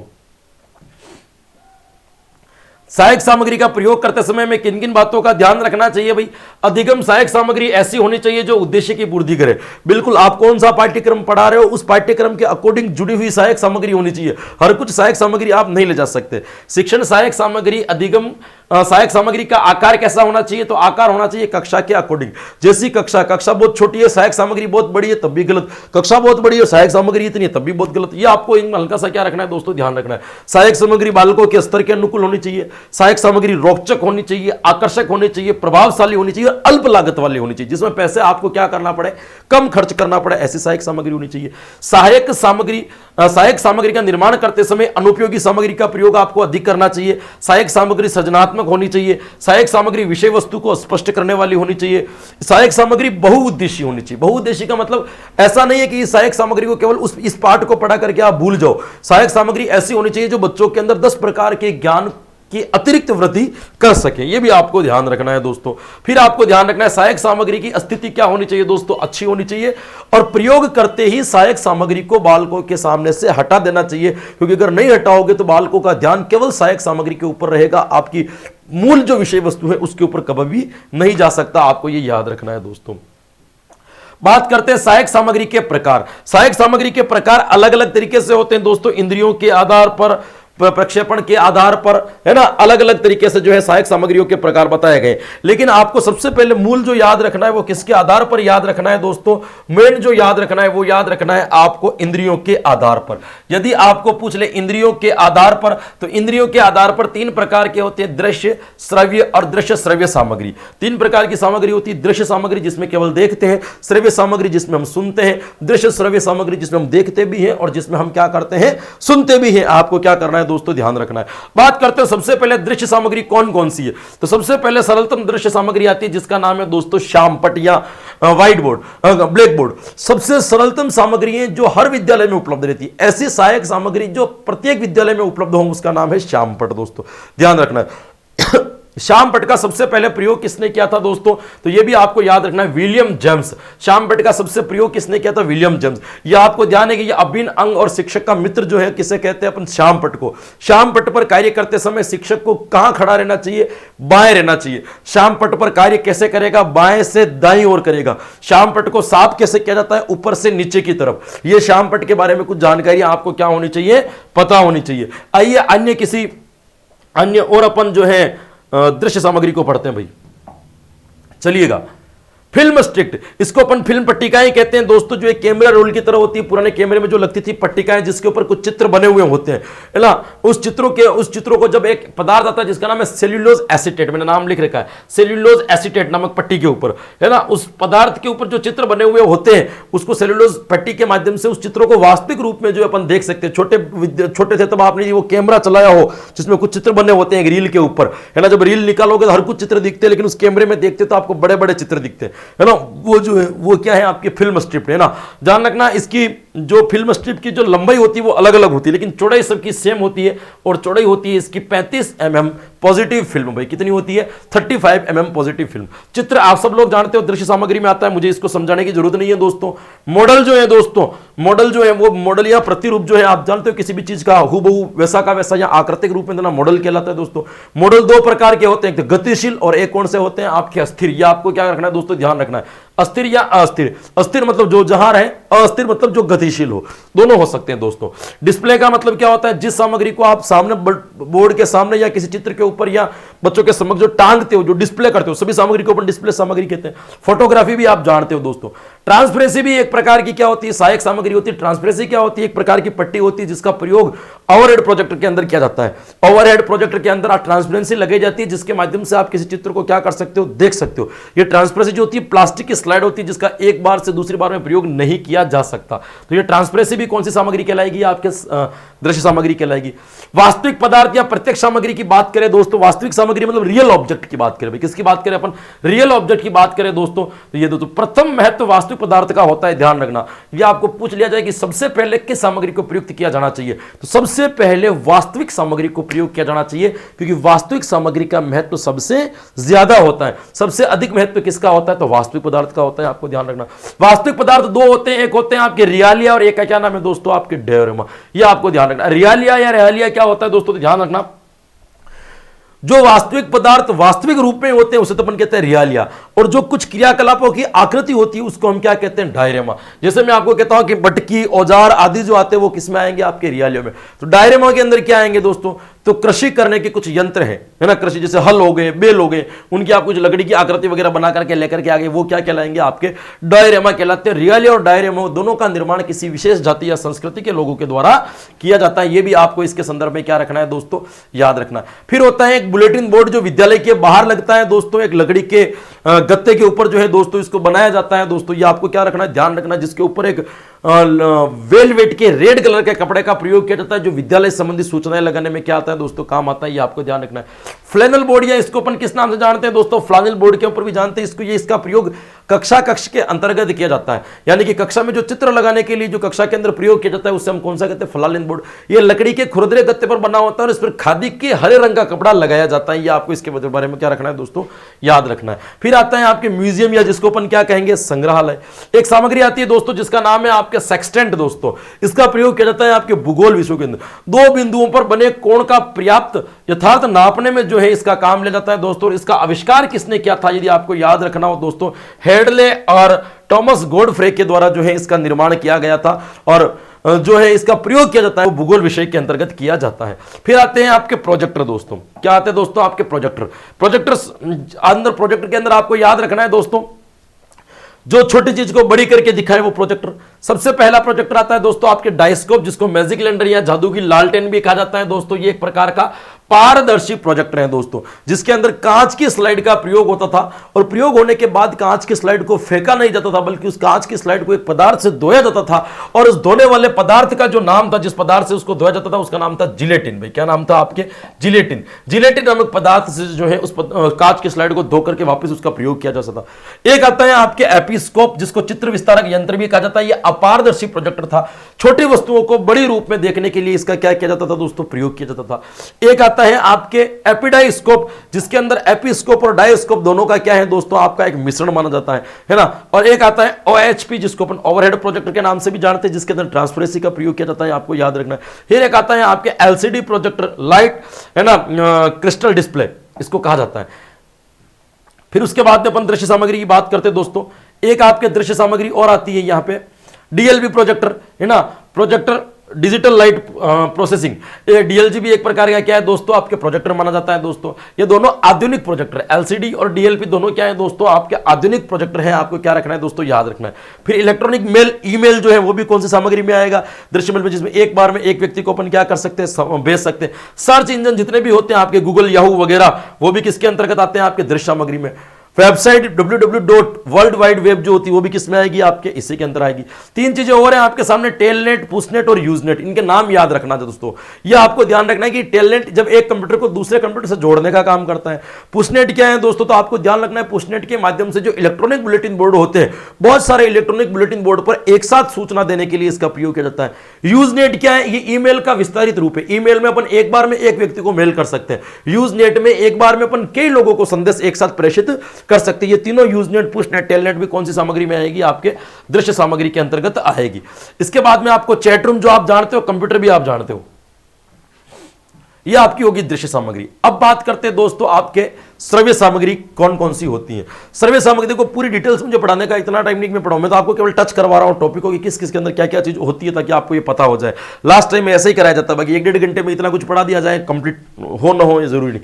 श्रव्य सामग्री, श्रव्य सामग्री में आती है दोस्तों आपके ग्रामोफोन। में पहली सामग्री कौन सी आएगी, आपके ग्रामोफोन। ग्रामोफोन का आविष्कार किसने किया था, याद रखना दोस्तों, थॉमस एल्वा एडिसन के द्वारा इसका आविष्कार किया गया था दोस्तों। ये ध्वनि उत्पन्न करने वाला एक यंत्र है, सुई से चलता है, इसलिए सुई जो होती है किसके ऊपर लगी होती है, जिसके आधार पर चलता है दोस्तों। इसका प्रयोग संगीत शिक्षा में किया जाता था। इसी का अपडेट था आपके लिंग्वा फोन, जिसको चूड़ी का बाजा भी कहा जाता है दोस्तों। इसका प्रयोग जो होता है वो भाषा यंत्र के माध्यम से होता है। कठिन शब्दों के उच्चारण करवाने के लिए इसका प्रयोग किया जाता है। इसको भाषा यंत्र भी कहते हैं। इसका प्रयोग भाषा प्रयोगशाला में अधिक होता है। बात करते हैं दोस्तों आपके टेप रिकॉर्डर की। भाई किसकी बात करते हैं दोस्तों, आपके टेप रिकॉर्डर की बात करते हैं दोस्तों। टेप रिकॉर्डर क्या है, एक प्रकार से है ना श्रव्य सामग्री है दोस्तों, है ना, जिसको हिंदी में क्या कहा जाता है, फिता अभिलेखन भी कहा जाता है। इसका आविष्कार किसने किया, वाल्डेमर पॉल्समैन। भाई जहां नाम याद रखिएगा, वाल्डेमर पॉल्समैन द्वारा इसका क्या किया गया था, आविष्कार किया। रेडियो, एक टेप रिकॉर्डर एक ऐसी रेडियो जो है उसके अंदर आपको पता है टाइम का बाउंडेशन होता है, लेकिन उस टाइम के बाउंडेशन को खत्म करने के लिए टेप रिकॉर्डर का निर्माण किया गया। तो कई बार यह प्रश्न पूछा गया कि रेडियो की समय सीमा जो है किसके द्वारा समाप्त की जा सकती है, तो समय सीमा किसके द्वारा समाप्त की जा सकती है, आपके रेडियो के द्वारा की जा सकती है। भाषा प्रयोगशाला वही लिंगुआ फोन दोस्तों। रेडियो की बात करें दोस्तों, रेडियो का आविष्कार किसने किया था, मार्को ने किया था, सब लोगों को पता है। दूरस्थ शिक्षा का सशक्त माध्यम माना जाता है रेडियो। बड़े स्तर पर जब एक ही बार में शिक्षा देनी हो तब किसका प्रयोग करते हैं, रेडियो। लेकिन रेडियो की कमी यही थी कि इसमें कार्यक्रम का दोबारा प्रसारण नहीं होता था, जिससे समय सीमा में लोग बंधे हुए रहते थे। इसी समय सीमा को समाप्त करने का जो यंत्र आया था उसका क्या नाम था, आपके रेडियो, आपको याद टेप रिकॉर्डर। फिर इसके बाद USB driver, cassette, microphone, Walkman, speaker, headphone, earphone वगैरह, ये भी किसके अंदर आएंगे, आपके श्रव्य सामग्री के अंतर्गत आएंगे। एक सामग्री आपकी और बचती है, दृश्य श्रव्य सामग्री। भाई कौन सी सामग्री सबसे बेहतरीन सामग्री कौन सी मानी जाती है दोस्तों, दृश्य। स्लाइड जानते हो आप, फिल्में, टेलीविजन। टेलीविजन में इसके आविष्कारक का नाम याद रखना दोस्तों, आविष्कारक का नाम था जॉन लोगी बेयर्ड। इसने सबसे पहले टेलीविजन का आविष्कार किया था, उस वक्त उसका नाम था द टेलीविजर्स, और उसके ऊपर सबसे पहले कठपुतली का कार्यक्रम दिखाया गया और कठपुतली का नाम था स्टिकी। भाई क्या नाम था, स्टिकी नाम का कार्यक्रम जो है इसके सबसे पहले टेलीविजन के ऊपर दिखाया था, है ना। उसके बाद में आता है मल्टीमीडिया, वृत्त चित्र, या जिसको डॉक्यूमेंट्री फिल्म के नाम से अपन जानते हैं, यूट्यूब, दूरदर्शन, चलचित्र, सैटेलाइट, इंटरनेट, वीडियो कैसेट्स वगैरह, कठपुतली, लैपटॉप आदि जो आते हैं वो किसके अंतर्गत आएंगे, आपके इसके अंतर्गत आएंगे, ध्यान रखना। वर्तमान में आपको एक चीज और ध्यान रखना, कंप्यूटर को भी श्रव्य दृश्य सामग्री में जोड़ लिया गया है। पहले ये केवल दृश्य सामग्री में आती थी, अभी इसको किसमें याद रखना है, आपको श्रव्य दृश्य में याद रखना है। अब बात करते हैं दोस्तों आपके प्रक्षेपण के तकनीकी के आधार पर सहायक सामग्री के प्रकार। तकनीकी के आधार पर सहायक सामग्री दो प्रकार की होती है, एक हार्डवेयर होती है और एक कौन सी होती है, आपके सॉफ्टवेयर। समझते हो, जिसको छू सकते हो हार्डवेयर, जिसको नहीं छू सकते वो कौन सा कहलाएगा, आपके सॉफ्टवेयर। सिंपल सा, इसमें कोई समझने जैसा है नहीं है दोस्तों। उसके बाद में अपन बात करते हैं दोस्तों, ये होगी इसके अंदर। फिर आती है दोस्तों आपके प्रक्षेपण के आधार पर सहायक सामग्री के प्रकार। प्रक्षेपण के आधार पर सहायक सामग्री दो प्रकार की होती है, एक प्रक्षेपी सामग्री और एक कौन सी हो जाएगी, अप्रक्षेपी सामग्री। जिसका प्रक्षेपण किया जा सके वो प्रक्षेपी सामग्री, जो होती कहीं और दिखती कहीं, जैसे प्रोजेक्टर, स्लाइड, यह प्रक्षेपी सामग्री। जिसका प्रक्षेपण न हो वह अप्रक्षेपी सामग्री, जैसे श्यामपट, चित्र, मॉडल, चार्ट, इनका अपन प्रक्षेपण नहीं कर सकते तो ये कौन सी कहलाएगी, आपके अप्रक्षेपी सामग्री कहलाएगी। फिर ध्यान रखना, एनसीईआरटी के आधार पर सहायक सामग्री कितने प्रकार की होती है। एनसीईआरटी ने 6 प्रकार की सहायक सामग्री बताई। कौन कौन सी बताई, एक का नाम है आपके ग्राफिक सामग्री, एक का नाम है प्रदर्शन या डिस्प्ले सामग्री, एक का नाम है त्रिआयामी जिसको अपन 3D भी कहते हैं, एक है आपके श्रव्य सामग्री, एक प्रक्षेपी सामग्री और एक कौन सी बताई इन्होंने, प्रक्रिया सामग्री। तो एनसीईआरटी के आधार पर सहायक सामग्री के कितने प्रकार बताए गए दोस्तों, तो क्या याद रखोगे, 6 प्रकार। फिर प्रिंट सामग्री आप जानते हो, इसके अंदर किताबें वगैरह आती है।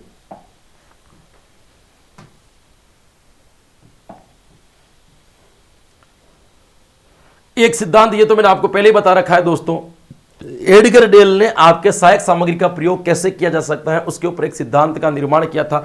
उस सिद्धांत का क्या नाम है दोस्तों, आपके सापेक्षित प्रभावशीलता का सिद्धांत। की कैसे कैसे आप प्रयोग करोगे तो जो है आपके कैसे कैसे यदि आप प्रयोग करोगे तो सहायक सामग्री का प्रभाव जो है अधिक रहेगा, कैसे प्रयोग करोगे तो उसका प्रभाव कम रहेगा। हल्का समय आपको बता देता हूं, भले उन्होंने एक शंकु की आकृति ली थी। भाई किसकी आकृति ली थी, एक शंकु की आकृति ली थी। शंकु की आकृति में नीचे वाले भाग का नाम रखा था आधार और ऊपर वाले भाग का क्या नाम रखा था दोस्तों, शीर्ष। इनमें इन्होंने 4 प्रकार की सामग्री को बांटा था। सबसे पहली सामग्री का क्या नाम था, आपके शाब्दिक सामग्री। दूसरे की का नाम था दोस्तों अप्रक्षेपी सामग्री। तीसरे का नाम था प्रक्षेपी सामग्री और चौथे का नाम था दोस्तों प्रक्रिया सामग्री। अब ये कहते हैं कि यदि आप कक्षा के अंदर शाब्दिक सामग्री का प्रयोग करोगे तो इसका प्रभाव जो रहेगा वो क्या रहेगा दोस्तों, आपके सबसे कम या सबसे न्यून रहेगा, सबसे कम प्रभाव। अप्रक्षेपी सामग्री का प्रयोग करोगे तो इससे अप्रक्षेपी सामग्री का प्रयोग करोगे तो इसका प्रभाव जो रहेगा वो शाब्दिक से क्या रहेगा, अधिक रहेगा। और प्रक्षेपी का प्रयोग करोगे तो उसका प्रभाव अप्रक्षेपी से क्या रहेगा, अधिक रहेगा। और प्रक्रिया का यदि आप प्रयोग करोगे तो उसका प्रभाव जो रहेगा वो कैसा रहेगा, सर्वाधिक रहेगा। तो आपको पूछ रहे कि एडगर डेल के अनुसार सहायक सामग्री का सर्वाधिक प्रभाव कहां रहता है, आधार में। सबसे कम प्रभाव कहां रहता है, आपके शीर्ष में। आधार से शीर्ष की तरफ जाने पर प्रभाव घटता है या बढ़ता है, तो देख लो आधार से शीर्ष की तरफ जाने पर प्रभाव घटता है। शीर्ष से आधार की तरफ आने पर प्रभाव घटता है या बढ़ता है, तो शीर्ष से आधार की तरफ आने से उसका प्रभाव क्या होता है दोस्तों, बढ़ता है। तो ध्यान रखना, सहायक सामग्री के प्रभाव का जो सिद्धांत दिया था, अनुभव शंकु या सापेक्षता का सिद्धांत किसने दिया था, तो नाम भी क्या याद रखोगे, एडगर डेल आपको इसका क्या रखना है दोस्तों, नाम याद रखना है, आपको ध्यान रखना है भाई। यह आपकी क्या हो जाएगी, सहायक सामग्री। एक सिंपल सा टॉपिक था जो मैंने क्या करवा दिया, क्लियर करवा दिया। चलिएगा बात करते हैं आपके मापन मूल्यांकन की प्रविधियां। आपके एक टॉपिक दे रखा है मापन एवं मूल्यांकन की विधियां। मूल्यांकन की विधियों की बात करूं दोस्तों तो सामान्यतः विधियां दो प्रकार की होती है, एक परिमाणात्मक होती है और एक कौन सी होती है, गुणात्मक होती है दोस्तों।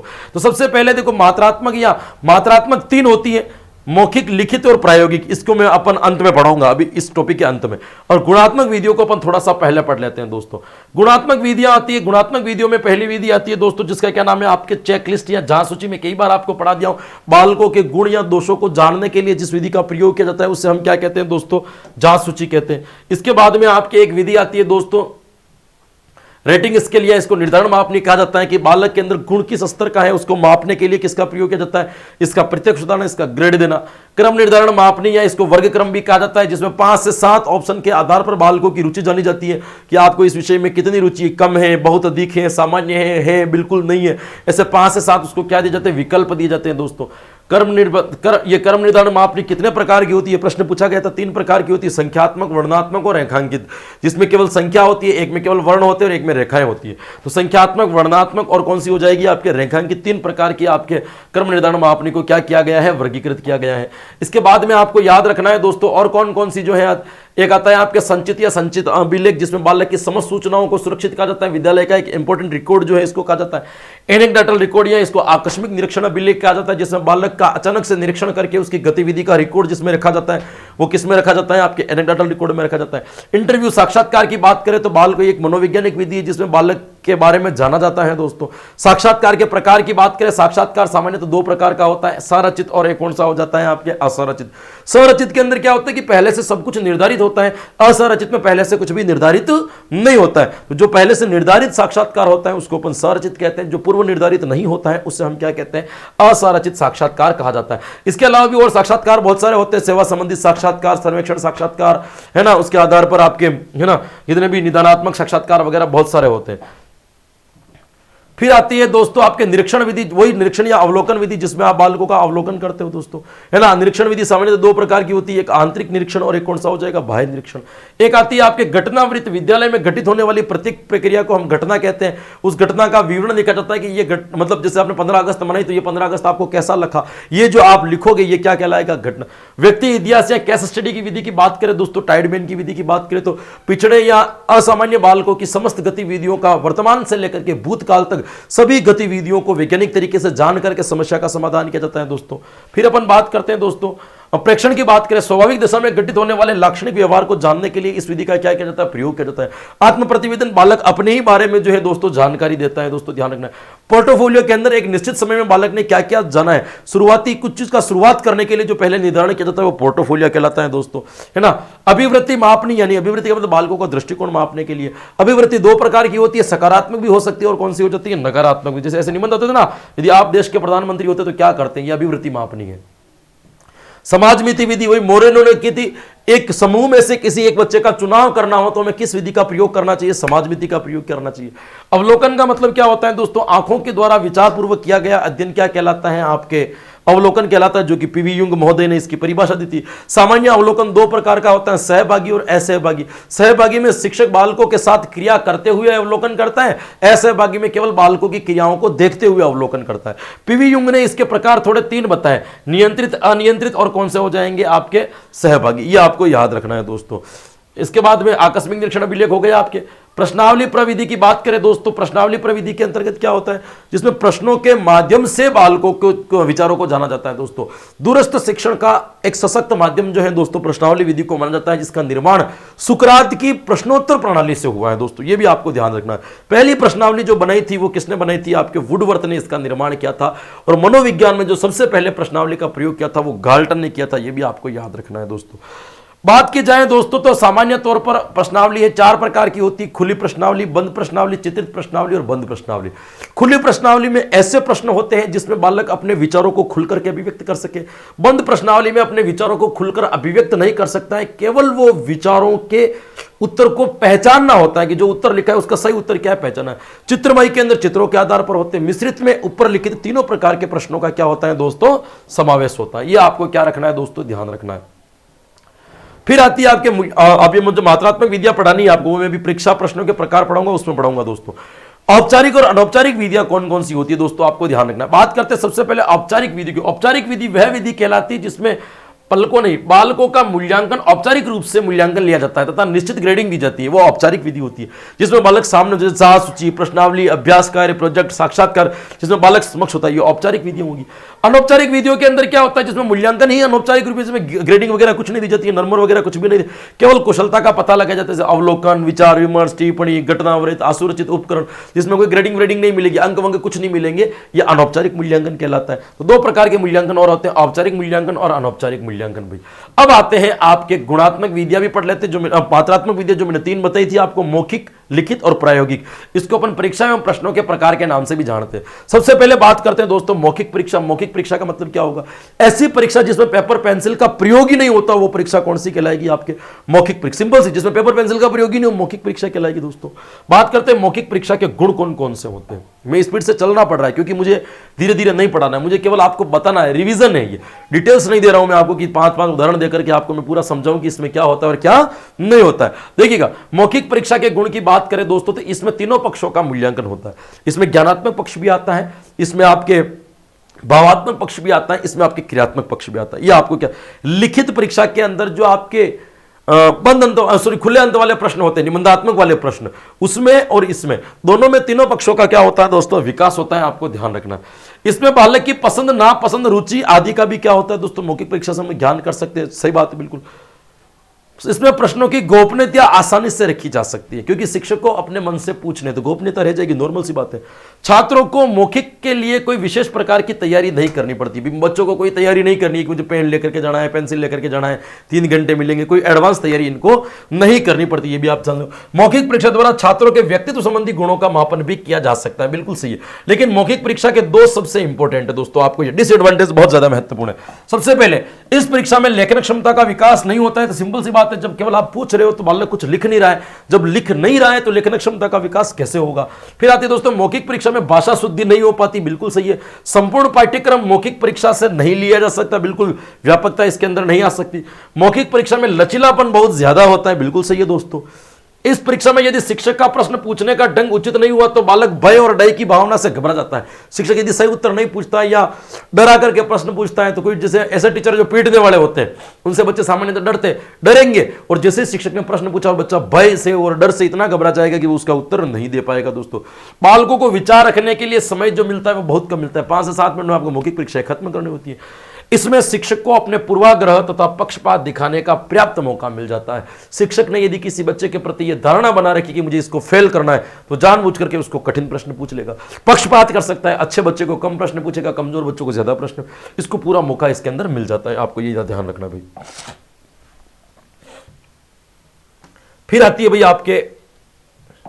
फिर आती है आपके लिखित परीक्षा में। लिखित परीक्षाएं 2 प्रकार की होती है, एक होती है आपके मुक्त अंत वाली परीक्षा और एक होती है बंद अंत वाली परीक्षा। मुक्त अंत वाली परीक्षा का मतलब होता है जिसमें आप मुक्त अंत जैसे निबंधात्मक प्रश्न जिसमें आप विचारों को खुल करके रख सको। बंद अंत का मतलब होता है जिसमें वस्तुनिष्ठ प्रकार के प्रश्न जिसमें आप विचारों को खुल करके नहीं रख सकते। तो सबसे पहले अपन बात करते हैं दोस्तों मुक्त अंत परीक्षा।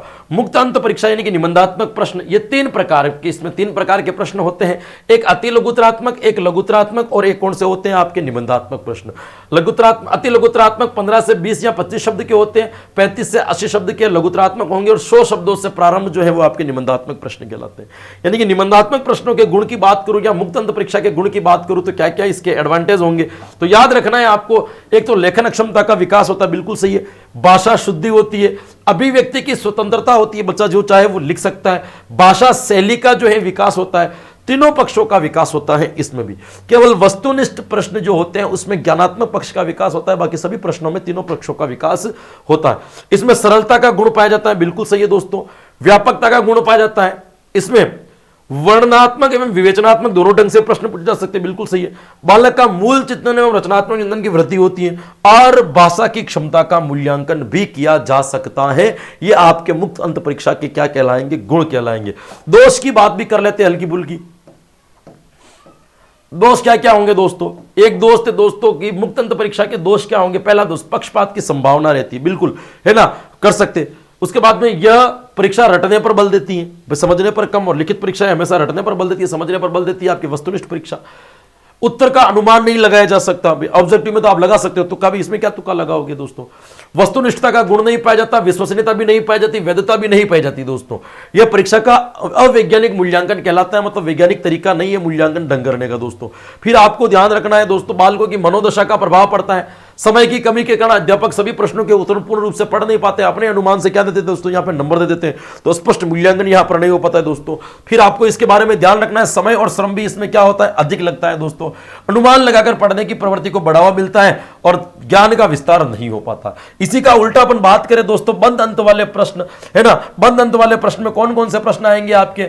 वही गलत सही वाले प्रश्न, मिलान चिन्ह वाले प्रश्न, रिक्त स्थान की पूर्ति वाले प्रश्न, है ना, कूट वाले प्रश्न जो आते हैं वो किसके अंत, वस्तुनिष्ठ वाले प्रश्न जो आएंगे वो किसमें आएंगे? आपके बंद अंत में। इसके गुण और दोष देखिए, दोनों आमने सामने लिखे हुए हैं। इस परीक्षा में वस्तुनिष्ठता पाई जाती है, बिल्कुल। मूल्यांकन की वस्तुनिष्ठता का मतलब क्या होता है? एक ही उत्तर, बिल्कुल सही है दोस्तों। विश्वसनीयता पाई जाती है, समान अंक मिलते हैं, अंकों में कोई भेदभाव नहीं होता है। वैधता की गुण पाया जाता है कि जिस उद्देश्य के लिए मूल्यांकन तैयार किया गया उसी की पूर्ति होती है। व्यापकता पाई जाती है, पूरे पाठ्यक्रम को इसके अंदर लाया जा सकता है दोस्तों। पक्षपात की संभावना नहीं रहती, बिल्कुल नहीं रहती, क्योंकि बच्चे ने यदि ए लिखा है तो पूरे नंबर आएंगे, नहीं लिखा है तो गलत बिल्कुल भी नहीं मिलेंगे उसको। परीक्षा समझने पर बल देती है, बिल्कुल बोध आधारित परीक्षा है, बिल्कुल सही है दोस्तों, है ना। इसमें समय और श्रम भी क्या लगता है, कम लगता है, और ये विज्ञान कौन सी विधि कहलाएगी? आपके मनोवैज्ञानिक विधि। इसी तरीके से इसके कुछ दोष भी हैं। इस परीक्षा में नकल की संभावनाएं बढ़ जाती है, क्योंकि आप अंगुलियों के इशारों से नकल कर सकते हो। इसी इशारों को बचने के लिए कंपटीशन के अंदर जो है दोस्तों सीरीज आती है आपके पेपर की, ABCDE ऐसे, ताकि आपके आसपास वालों की सीरीज अलग है, प्रश्नों के क्रमांक जो होंगे वो क्या मिलेंगे आपको, अलग अलग मिलेंगे, जिसके माध्यम से आप चिटिंग न कर सको दोस्तों। लेकिन क्षमता का विकास नहीं हो पाता, केवल घोड़े भरने, क्या विकास होगा? भाषा शुद्धि भी नहीं होती, नहीं बालक इसमें स्वतंत्र अभिव्यक्ति दे सकता है, बालक के रुचि और व्यवहार का पता नहीं लगाया जा सकता है, केवल ज्ञानात्मक पक्ष पर अधिक बल देता है, बाकी पक्षों के ऊपर बल कम देता है। इससे प्रश्नों का निर्माण करना कठिन होता है। ऑब्जेक्टिव प्रश्न निर्माण करना क्या होता है आपके, कठिन। जांच कार्य सरल होता है, प्रश्नों का निर्माण कठिन होता है। मुक्त अंत में उल्टा है, प्रश्नों का निर्माण करना सरल होता है, जांच कार्य कठिन होता है। तो यहां आपके ये गुण और दोष कहलाएंगे। इसके बाद में अंतिम परीक्षा आप, सॉरी ये तो हो गए, प्रायोगिक परीक्षा। अंत में आता है आपके तीसरा प्रकार जो आता है वो कौन सा आता है दोस्तों? प्रायोगिक परीक्षा। प्रायोगिक मतलब प्रैक्टिकल, विशेष परिस्थिति में ली गई परीक्षा को अपन क्या कहते हैं? प्रायोगिक परीक्षा। प्रायोगिक परीक्षा के क्या क्या गुण होते हैं दोस्तों? एक तो ये क्रियात्मक पक्ष पर अधिक बल देती है, यानी कि क्रिया करके सीखने पर। गामक पक्ष यानी कि शारीरिक पक्ष पर अधिक बल देती है। यह परीक्षा करके सीखने पर बल देती है। प्रैक्टिकल का मतलब यही होता है कि स्वयं करके सीखे, और इसमें बालक स्वयं करके अवलोकन के माध्यम से सीखता है, जिससे उसको प्रत्यक्ष अनुभव प्राप्त होते हैं, और प्रत्यक्ष अनुभव के कारण उसका जो ज्ञान होता है वो भी क्या होता है दोस्तों? अस्थायी होता है। इसके बाद में याद रखना है दोस्तों, प्रायोगिक परीक्षा के दोष क्या क्या होते हैं। तो प्रायोगिक परीक्षा के दोष तो आप नॉर्मल से देखो, प्रायोगिक परीक्षा या संसाधनों का अभाव है दोस्तों, है ना। पूरा पाठ्यक्रम समय पर पूरा नहीं हो पाता दोस्तों, समय और श्रम जो है वो भी क्या लगता है इसमें अधिक लगता है, और अप्रशिक्षित अध्यापक अधिक है, यानी कि अच्छे ट्रेनर टीचर जो है अभी अपन को नहीं मिल पा रहे। ये इसके क्या कहलाएंगे दोस्तों? दोष कहलाएंगे। ये आपको मूल्यांकन के बारे में याद रखना है। तो कितने टॉपिक पढ़ लिए अभी तक? कौशल पढ़ लिया अपन ने, कौशल के बाद में चुनौतियां पढ़ ली, चुनौतियों के बाद में सहायक सामग्री पढ़ा दी, सहायक सामग्री बाद में मैंने क्या पढ़ा दिया आपको? मूल्यांकन पढ़ा दिया। अब देखिएगा मूल्यांकन के बाद अपन बात करते हैं दोस्तों आपके उपचारात्मक शिक्षण की। उपचारात्मक शिक्षण की बात करें दोस्तों, उपचारात्मक शिक्षण के अंतर्गत देखिएगा, उपचारात्मक शिक्षण की बात करें दोस्तों, उपचारात्मक शिक्षण का मतलब क्या होता है? दोष दूर करना। यह शब्द आपके औषधि शास्त्र से लिया गया है, और उपचार का मतलब क्या होता है? दोष दूर करना। कि बालकों के जो अध्ययन में या बालकों के शिक्षण संबंधी कोई भी दोष रह जाता है, उस दोष को दूर करने का तरीका क्या है? उपचारात्मक शिक्षण। निदान के माध्यम से दोष के कारणों का, कि बालकों के अंदर जो त्रुटि रही है उसके पीछे कारण क्या है इसका पता लगा जाता है, और फिर कारणों को दूर जो है वो किसके माध्यम से किया जाता है? उपचारात्मक शिक्षण। इसको देखिए सोपान के माध्यम से समझना, आपको समझ में आ जाएगा। सबसे पहले बालकों के अंदर सोपान की बात करें दोस्तों, तो उपचारात्मक शिक्षण के लिए सबसे पहला काम होता है शिक्षण करवाना, यानी कि पहले आप बालकों को क्या करोगे, पढ़ाओगे। दूसरे नंबर पर आता है अभ्यास कर, यानी कि बालकों के उचित समय दोगे कि पढ़े हुए कि वो आराम से क्या कर ले दोस्तों, समझ सके। फिर उसके बाद में आप क्या करोगे दोस्तों, बालकों का लोगे परीक्षण, यानी कि परीक्षा लोगे। परीक्षा के बाद जब आप परीक्षा लोगे तो आपके सामने क्या आएगी, समस्या आएगी। फिर आप करोगे निदानात्मक परीक्षण, अर्थात वो समस्या किस कारण से आई इसका आप क्या लगाओगे, पता लगाओगे। फिर आप करोगे अंत में उपचार, यानी कि जो कारण है, जिसके कारण समस्या आई है, उन कारणों को आप क्या कर दोगे, दूर कर दोगे। तो बालक का क्या हो जाएगा, उपचारात्मक शिक्षण। तो 5 सोपान आपको याद रखने, अभ्यास का ये, परीक्षण, निदान और क्या हो जाएगा आपके उपचार, ये आपके उपचारात्मक शिक्षण के क्या कहलाएंगे, सोपान कहलाएंगे। उपचारात्मक शिक्षण के प्रकार की बात करें तो बताओ कि उपचारात्मक शिक्षण कितने प्रकार का होता है। तो ध्यान रखना, उपचारात्मक शिक्षण 3 प्रकार का होता है। कितने प्रकार का होता है, 3 प्रकार का। कौन कौन सा होगा, सबसे पहला होता है आपके व्यक्तिगत। भाई कौन सा होगा, व्यक्तिगत। जब प्रत्येक बालक की समस्याएं अलग अलग हो, फिर उनका जो अपन उपचार करते हैं वो व्यक्तिगत। एक बालक की एक ही समस्या का उपचार करना क्या कहलाएगा, व्यक्तिगत उपचारात्मक शिक्षण। ठीक उसी प्रकार से आपका जो दूसरा प्रकार आता है दोस्तों, दूसरे प्रकार का क्या नाम है आपके, सामूहिक उपचारात्मक शिक्षण। भाई क्या नाम है, सामूहिक। जब एक से अधिक बालकों की एक जैसी समस्या हो उसका उपचार किया जाए तो वो क्या कहलाएगा, सामूहिक। एक बालक की एक समस्या है तो व्यक्तिगत, एक से अधिक बालकों की एक जैसी समस्या है तब कौन सा करोगे आप, सामूहिक उपचारात्मक शिक्षण। और एक आपके और आता है दोस्तों इसके अंदर, उसका नाम है विश्लेषणात्मक उपचारात्मक शिक्षण। ऐसी कोई समस्या जो पूर्व के अधिगम पर आधारित हो, उस समस्या का उपचार करना क्या कहलाता है, विश्लेषणात्मक। बालक क्यों नहीं सीख रहा है, इसके लिए पूर्व की समस्या तो नहीं है, यानी कि ऐसी समस्या जो वर्तमान अधिगम पर आधारित न होकर के पूर्व अधिगम पर आधारित हो, ऐसी समस्या का उपचार करने के लिए जिसका प्रयोग करते हैं वो कौन सा, विश्लेषणात्मक। यानी कि 5 सोपान, शिक्षण, अभ्यास कार्य, परीक्षण, निदान और उपचार। प्रकार पूछे तो 3, व्यक्तिगत, सामूहिक और कौन से हो जाएंगे आपके, विश्लेषणात्मक। चलिएगा, उपचारात्मक शिक्षण क्यों किया जाता है, इसके पीछे क्या क्या उद्देश्य है, उद्देश्य को भी अपन जान लेते हैं थोड़े बहुत। पहला उद्देश्य, बालकों के ज्ञान संबंधी त्रुटि को क्या करना, दूर करना। समझ में नहीं आ रही, अधिगम संबंधी त्रुटि को क्या करना, दूर करना। कुशल प्रवृत्ति और मनोवृत्ति के आधार पर बालकों को क्या देना, ज्ञान देना। आदर्श रुचि दृष्टिकोण को समाज में समायोजित करना, बालकों को पढ़ने के लिए एक एडजस्ट जो है करना। विषय के प्रति रुचि को जागृत करना। हीन भावना को क्या करना दोस्तों, दूर करना। कोई बालक यदि अपने आप को अन्य बालकों से कमजोर समझ रहा है तो उपचार करके उसको उस तरीके से जो हीन भावना उसके अंदर डेवलप हो गई उसको क्या करना, दूर करना। मनोवैज्ञानिक सिद्धांतों के आधार पर जो है बालकों को क्या देना, ज्ञान देना। कंपटीशन की भावना का विकास करना, बालकों के अंदर कॉन्फिडेंस को क्रिएट करना। ऑल ओवर डेवलपमेंट या सर्वांगीण विकास जो है बालकों में करना। बालकों की कठिनाइयों को दूर करना। समय शक्ति की बचत करना। बालकों की अपराधी प्रवृत्ति के अंदर सुधार लाना। हकलाने और तुतलाने वाले बालकों की समस्याओं को दूर करना। भविष्य में गलतियों की संभावनाओं को कम करना दोस्तों, है ना। ये सब इसके क्या कहलाएंगे दोस्तों, उद्देश्य कहलाएंगे, जो आपको क्या करना है दोस्तों, याद रखना है ना। इसके बाद अपन बात करें दोस्तों, उपचारात्मक शिक्षण करते समय एक शिक्षक को किन किन बातों का ध्यान रखना चाहिए दोस्तों, कि एक उपचार, क्योंकि उपचारात्मक शिक्षण नॉर्मल काम में नहीं है। किसी बच्चे का यदि आप ट्रीटमेंट कर रहे हो तो ट्रीटमेंट करते वक्त आपको किन किन बातों का ध्यान रखना है। प्रत्येक विषय छात्र का स्तर जितना हो वहां से शिक्षण शुरू करें, यानी कि बालकों का लेवल क्या है, उस लेवल जितना लेवल है वहां से पढ़ाना क्या करें, शुरू करें। अपने लेवल से पढ़ाना शुरू ना करें। प्रगति की सूचना हर हफ्ते देनी, कि बालक कितना सीख रहा है इसका जो सूचना है वो बालक को हर हफ्ते मिलनी चाहिए दोस्तों। हीन भावना ना है। इसके बाद ध्यान रखना, किसी बच्चे का आप उपचार कर रहे हो, किसी बच्चे को आप समझा रहे हो, कुछ पढ़ा रहे हो, उस बालक को यह नहीं लगना चाहिए कि मैं दूसरे बालकों की तुलना में कमजोर हूं। बालकों की रुचि स्तर का ध्यान रखा जाए, कि आप बालकों का उपचार कर रहे हो उसमें इंटरेस्ट होना जरूरी है, क्योंकि इंटरेस्ट होगा तभी बालक क्या होगा, सक्रिय होगा। बालक में यदि निष्क्रियता आ गई तो आप उसका उपचार नहीं कर पाओगे दोस्तों।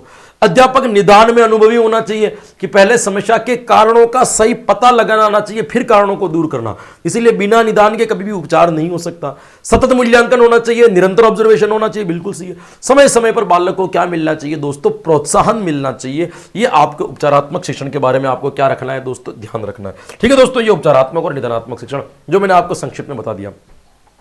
अब अंतिम टॉपिक अपना बचता है, वो क्या बचता है, विधियों का। इतना फास्ट में है ना इम्पॉसिबल है जितना मैंने फास्ट आपको पढ़ाया है ना। देखिएगा, अब इसके अंदर अपन बात करते हैं दोस्तों कि क्या क्या चीज इसके अंतर्गत आएगी। तो पहले याद रखिए, शिक्षण विधियां की अपन बात करें, हिंदी शिक्षण की विधियां।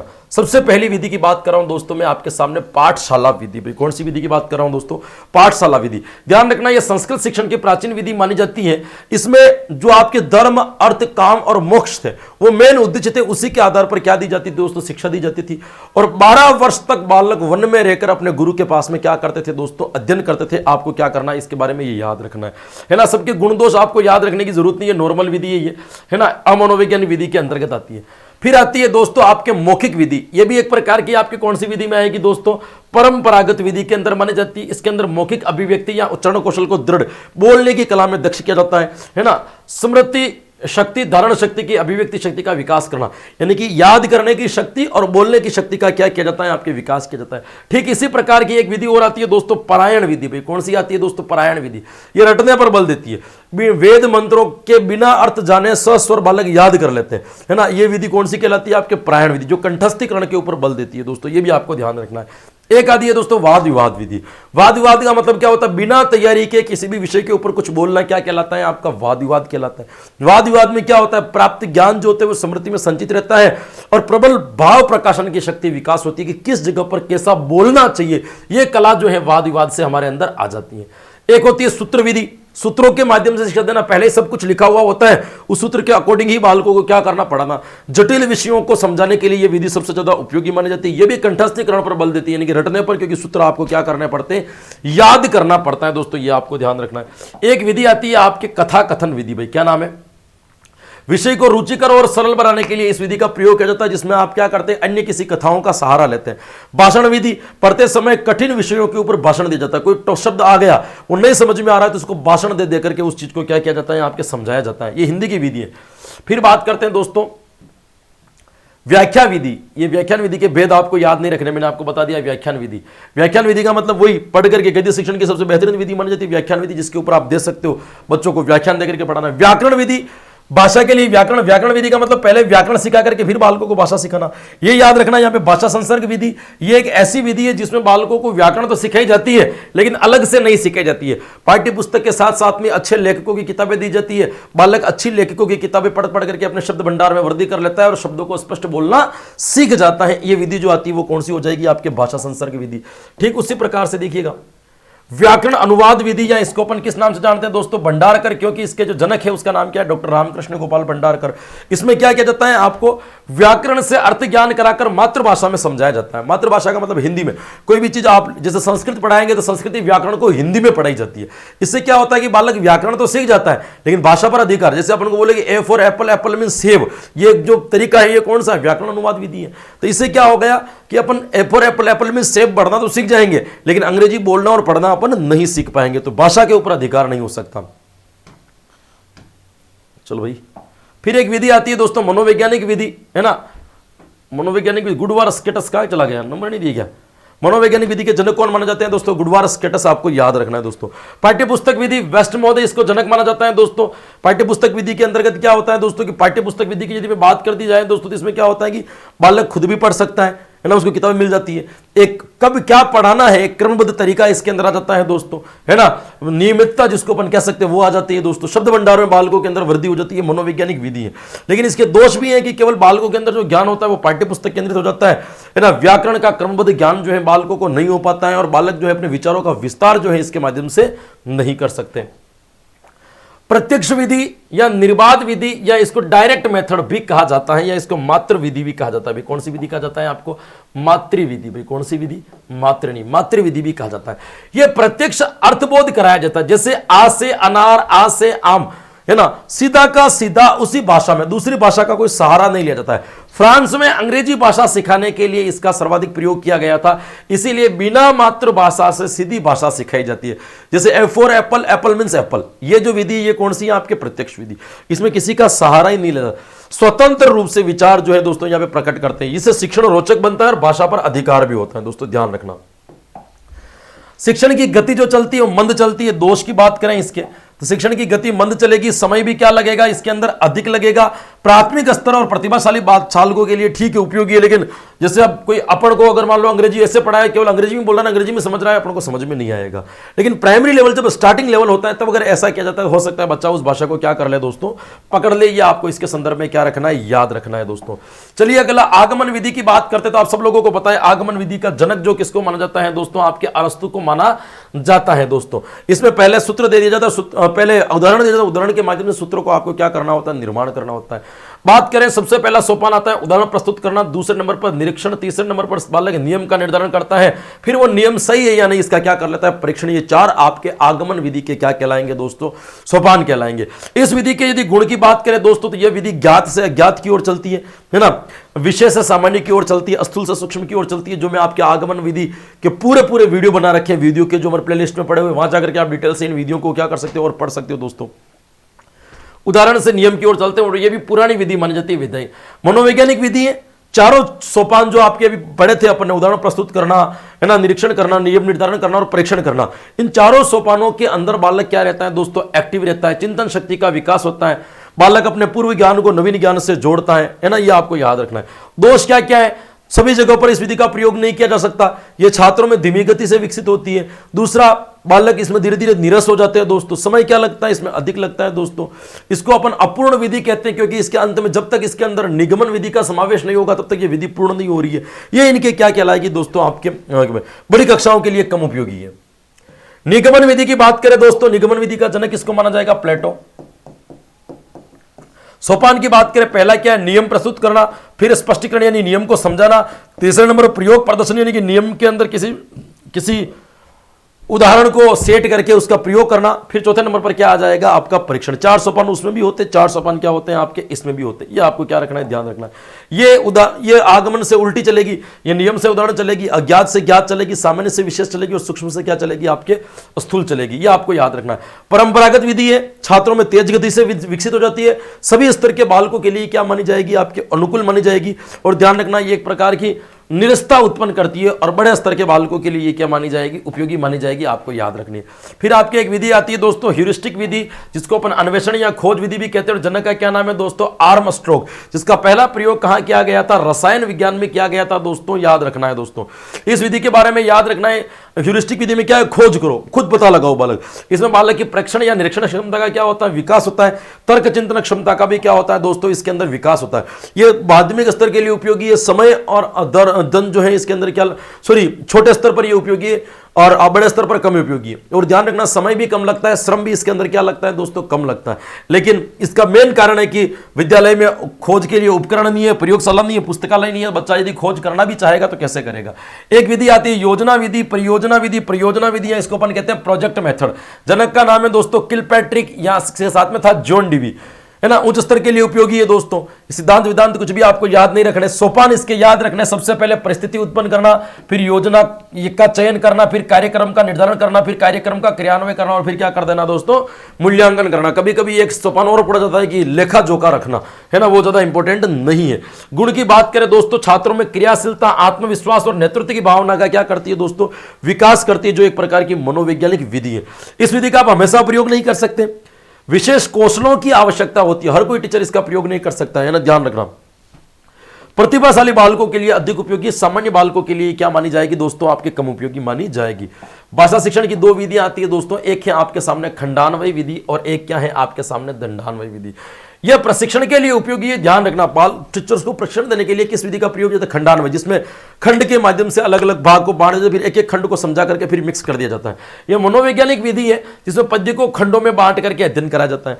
दंडान्वय विधि की बात करें दोस्तों, इसका संबंध है काव्य शिक्षा को महत्वपूर्ण बनाना।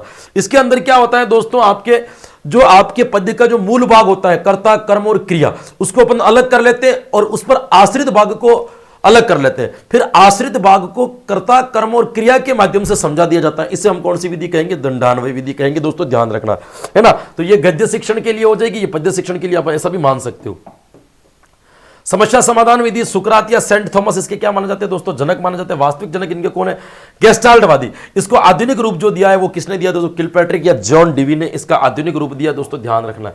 फिर आप बात करें दोस्तों इसके सोपान कौन कौन से हो जाएंगे?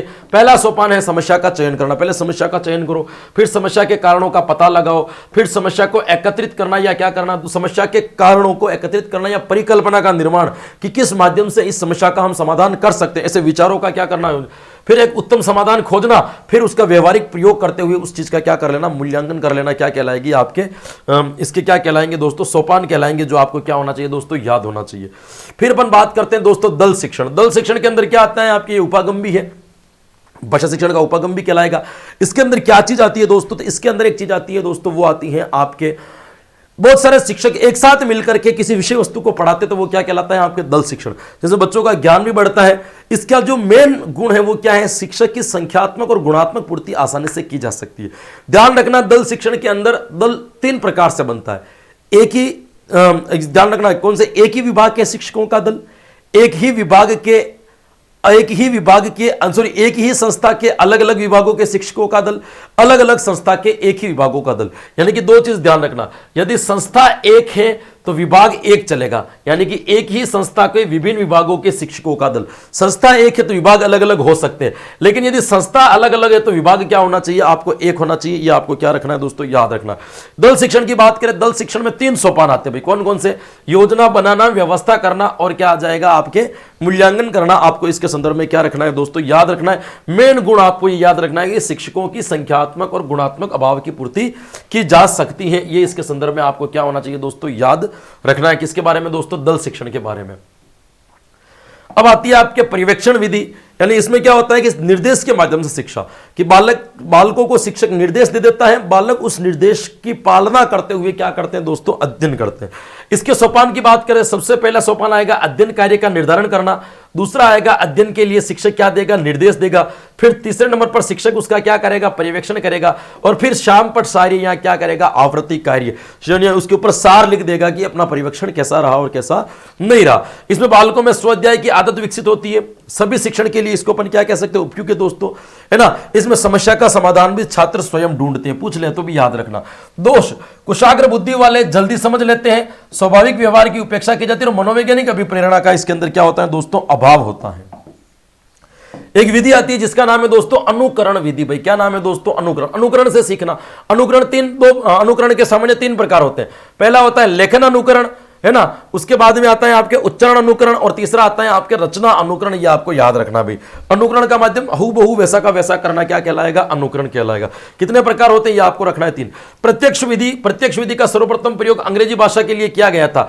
इस विधि में बच्चे को आ से अनार, आ से आम चार्ट में चित्र के साथ प्रत्यक्ष दिखाकर लिखा जाता है। जैसे पहले चित्र बनाएगा, आप देखो, प्रत्यक्ष अनुभव करके उस चीज को क्या कर लो दोस्तों? सीख लो। ये विधि कौन सी कहलाएगी? आपके प्रत्यक्ष विधि कहलाएगी। आपको याद रखनी है भाई। चलिएगा, अगली विधि आती है जिसका नाम है आपके इकाई विधि, जिसका जनक किसको माना जाता है? आपके मोरिसन को, है ना। इकाई विधि का मतलब क्या होता है? मिलते जुलते पाठ को, मिलती जुलती इकाई पाठ को एक साथ करके एक इकाई का निर्माण किया जाता है, जिसमें बालक क्या करें? प्रत्येक विषय वस्तु को जोड़ते हुए अधिगम कर सके। तो यहां पे ध्यान रखना है कि रिस्क ने जो इकाई के 3 सोपान बताएंगे, कई बार परीक्षा में पूछ लिए कि इकाई के सोपान किसने बताए? तो रिस्क ने बताए थे। कौन कौन सी? इकाई की प्रस्तावना, इकाई का विकास और इकाई की पूर्ति। ये 3 सोपान रिस्क ने बताए। आपको इसके संदर्भ में याद रखना है भाई। फिर एक विधि आती है जिसका नाम है आपके ध्वन्यात्मक विधि, या जिसको फोनेटिक मेथड कहते हैं। इसके जनक का क्या नाम है दोस्तों? माइकल। क्या नाम है आपके? माइकल जो है। इसके बारे में क्या रखना है दोस्तों? आपको ध्यान रखना है ना। इसके में क्या होता है? टेप के माध्यम से शिक्षक को सैनिक विधि, श्रव्य भाव विधि, भाषा वैज्ञानिक विधि या अनुकरण परिस्मरण विधि के नाम से भी जाना जाता है, जिसमें टेप में कुछ चीज रिकॉर्ड की होती है और उसके माध्यम से शिक्षा दे दी जाती है। एक आती है आपके वैज्ञानिक विधि, मैंने बता दिया, गुडवार स्केटस, जिसका जन्म है, जिसमें जनक है, जिसमें नियम और सिद्धांतों के आधार पर जो है शिक्षा दी जाती है। अच्छा, ये भी याद रखना, वैज्ञानिक विधि के 4 सोपान। कितने सोपान है? 4। पहला क्या है? प्रयोग। फिर दूसरा क्या है? सिद्धांत का निर्माण करना। तीसरे पे सिद्धांत का प्रेक्षण और चौथा पे क्या हो जाएगा आपका? पूर्व चयन करना। क्या कहलाएगा? न कहलाएगा। बहुत सारी विधि है भाई, बहुत विधि है। मैं हर विधि आपको बता रहा हूं भाई। एक विधि प्रोजेक्ट विधि, इसकी बात अपन ने कर ली दोस्तों, वही आपकी परियोजना विधि। भाषा संसर्ग विधि की बात भी कर ली अपन ने अभी। अभिक्रमित अनुदेशन विधि, इसका सर्वप्रथम प्रयोग सुकरात ने प्रश्नोत्तर प्रणाली में किया था, लेकिन निर्माण जो किया है वो किसने किया है दोस्तों, आपके स्किनर ने किया है। ध्यान रखना, अभिक्रमित अनुदेशन के सिद्धांत कौन कौन से, मशीन के आधार पर शिक्षा दी जाती है। इसके सिद्धांत आते हैं लघु पदों का सिद्धांत, यानी कि इसमें जो फ्रेमें बनी होती है वो छोटी छोटी होती है। तुरंत जांच का सिद्धांत, मतलब आपको तुरंत पता चल जाता है कि आपका प्रश्न सही है, ये क्या है दोस्तों, गलत है। स्वगति का सिद्धांत, प्रत्येक बालक अपनी अपनी गति से सीखता है। स्वपरीक्षण का सिद्धांत, वही पुनर्बलन का सिद्धांत, जैसे जैसे प्रश्नों के उत्तर राइट होते जाते हैं वैसे वैसे बालक को क्या मिलता जाता है दोस्तों, यहां पे प्रोत्साहन मिलता जाता है। सामान्य तौर पर अभिक्रमित 3 प्रकार के होते हैं। एक का नाम है दोस्तों आपके रेखीय या बाय अनुबंध, है ना, या अनुबंधन के सिद्धांत के आधार पर आधारित है, जिसका निर्माण कौन माना जाता है दोस्तों, स्किनर माना जाता है। शाखीय या आंतरिक अनुबंधन, ये 1954 में दिया था नॉर्मन क्राउडर ने। अवरोही अभिक्रमित किसने दिया था दोस्तों, थॉमस एवं गिलबर्ट ने, जो गणित विषय के लिए महत्वपूर्ण था, है ना, जिसमें विषय की दक्षता की जांच करने के लिए इसका प्रयोग किया जाता है। ये आपको अभिक्रमित अनुदेशन के बारे में क्या रखना है भाई, याद रखना है भाई। एक विधि आती है जिसका नाम है आपके पर्यटन विधि। भाई क्या नाम है आपके, पर्यटन विधि। पर्यटन विधि के जनक, पर्यटन विधि के जनक माने जाते हैं आपके पेस्टोलॉजी, इसका विचार किया था प्रोफेसर रेन। ध्यान रखना, एकमात्र ऐसी विधि है जो विधि भी है, जो अपने आप में सहायक सामग्री भी है, जो अपने आप में एक पाठ्यक्रम भी है दोस्तों। रविंद्रनाथ टैगोर कहते हैं कि भ्रमण के द्वारा सीखना एक मनोवैज्ञानिक तरीका है। दोस्तों आपको क्या रखना है, ध्यान रखना है। यह पर्यटन विधि के बारे में आपको हल्का सा क्या रखना है, आप उपयोगिता में है तो आपको पता है, कोई खास चीज नहीं है। प्रश्नोत्तर विधि की बात करें दोस्तों, जनक कौन माना जाता है प्रश्नोत्तर विधि का, तो प्रश्नोत्तर विधि का जनक माना जाता है सुकरात, इसलिए इसको विधि को कहा जाता है सुकराती विधि। इसके आपको सोपान याद रखना है दोस्तों 3, परीक्षण, निरीक्षण और अनुभव। ये प्रश्न कई बार पूछे गए हैं कि जो सुकराती विधि के सोपान कितने, 3, परीक्षण, निरीक्षण और अनुभव जो है दोस्तों आपको ध्यान रखना है ना। प्रश्नों के गुण दोष वगैरह कुछ नहीं है, आप प्रश्नों के प्रकार आप सब लोगों को पता है। अब आती है आपके एक विधि जिसका नाम है समवाय विधि। भाई क्या नाम है आपके, समवाय विधि। समवाय विधि किसे कहते हैं, ये भाषा संसर्ग की तरह है। भाषा संसर्ग विधि में क्या होता है कि व्याकरण का ज्ञान देने के लिए उत्तम लेखकों की पुस्तकें पढ़ाई जाती है, जबकि समवाय विधि में क्या होता है कि जहां पे जो व्याकरण आती है उसको उसी वक्त समझा लेते हैं। जैसे आप गद्य पढ़ा रहे हो या पद्य पढ़ा रहे हो, जहां पे जो समास आया आपने वहीं पे समास बता दिया, जहां पे जो संधि आई आपने वहीं पे वो संधि पढ़ा ली। इसको अपन कौन सी विधि कहते हैं दोस्तों, समवाय विधि। तो उन विधियों के नाम बताओ जिसमें व्याकरण की शिक्षा औपचारिक रूप से नहीं दी जाती है। तो 2 विधियां होगी, एक का नाम है समवाय विधि और एक क्या है दोस्तों आपके भाषा संसर्ग विधि। आपको ध्यान रखना है। जैकपॉट विधि, एलेक्स ऑसबर्न जो है, एलेक्स ऑसबर्न की जैकपॉट विधि, इसमें बालक स्वयं संशोधन करता है। भाई कौन संशोधन, बालक को, कोई भी बालक आपने निबंध लिखाया या कोई भी चीज लिखी तो उसमें बालक कितनी त्रुटियां की, आपने उसको बालक को किताब दे दी, अब बालक क्या कर रहा है, उस किताब में से अपनी गलतियों को निकाल रहा है, ये जैकपॉट विधि कहलाएगी दोस्तों। मस्तिष्क उद्वेलन विधि की बात करें दोस्तों, ये ब्रेन स्टॉर्मिंग विधि जो है दोस्तों, है ना, ये उल्टा हो गया दोस्तों, है ना। ये ऑसबर्न जो है इसका जनक भी नहीं, इसका जैकपॉट विधि का जनक कैसे, वॉसबर्न जो है इसका जनक माना जाएगा। ये यहां पे गलत हो गया, ये आपको याद रखना है। ऑसबर्न जो है इसका जनक है ना। इसके अंदर क्या चीज होती है, ब्रेन स्टॉर्मिंग के अंतर्गत क्या चीज होती है दोस्तों, ब्रेन स्टॉर्मिंग के अंतर्गत क्या होती है कि बालकों के सामने कोई भी एक समस्या आती है तो समस्या से उनके दिमाग में एक विचारों में उथल पुथल करती है, और विचारों के उथल पुथल से उनके दिमाग में कई प्रकार के ऐसे विचार आते हैं। उनमें से एक विचार ऐसा होता है जो समस्या का क्या कर लेता है, समाधान कर लेता है। इसको अपन क्या कहते हैं, मस्तिष्क उद्वेलन विधि के नाम से जाना जाता है। एक आती है आपके समाज समिति विधि, बालकों में सामूहिकता की भावनाओं को विकास करने के लिए इस विधि का क्या किया जाता है, प्रयोग। जैसे पैनल चर्चा हो गई आपके, है ना, सेमिनार्स हो गई, संगोष्ठी हो गई, गोलमेल चर्चा हो गई, ये जो किया जाता है ये कौन सी विधि में की जाती है, समाज समिति विधि में। बालकों में सामूहिकता की भावना का विकास करने के लिए किस विधि का प्रयोग किया जाएगा, तो याद रखना समाज समिति विधि। इसका आंसर क्या हो जाएगा, सही हो जाएगा। और ये शिक्षण सूत्र तो आप लोगों को पता है, शिक्षण सूत्र विधि के अंदर ज्ञात से अज्ञात की ओर, सरल से कठिन, स्थूल से सूक्ष्म, विशेष से सामान्य, अनुभव से तर्क, पूर्ण से अंश, अनिश्चित से निश्चित, विश्लेषण से संश्लेषण और इंद्रियों के द्वारा प्रशिक्षण। 1 2 3 4 5 6 7 8 9 ये आपके क्या माने जाते हैं दोस्तों, शिक्षण सूत्र आपको क्या रखने हैं, याद रखने हैं। ये आपकी कुछ विधियां थी जिसके बारे में मैंने चर्चा करवा ली। ये आपके हिंदी के सारे टॉपिकों को मैंने आपके 1.5 घंटे के अंदर टच कर लिया, यानी कि आपको मैंने कौशल पढ़ाया, सहायक सामग्री पढ़ाई, मूल्यांकन पढ़ाया, उपचारात्मक शिक्षण पढ़ाया और विधियां पढ़ाई। संपूर्ण रिवीजन जो है मैंने आपकी इस 1.5 घंटे की क्लास के अंतर्गत करवा लिया। यकीनन ये कहीं ना कहीं आपको बिल्कुल फायदा देगा। बिल्कुल जो है आपकी परीक्षा के अंदर यहाँ से प्रश्न छपेंगे और निश्चित तौर पर आप जो है शिक्षण विधियों के प्रश्न क्या करके आओगे, सही करके आओगे। रिविजन क्लास थी तो मैं थोड़ा फास्ट चलाता। Thank you so much. फिर एक नए वीडियो के साथ में मिलेंगे, तब तक के लिए आपको धन्यवाद, शुभकामनाओं के साथ में गुड बाय।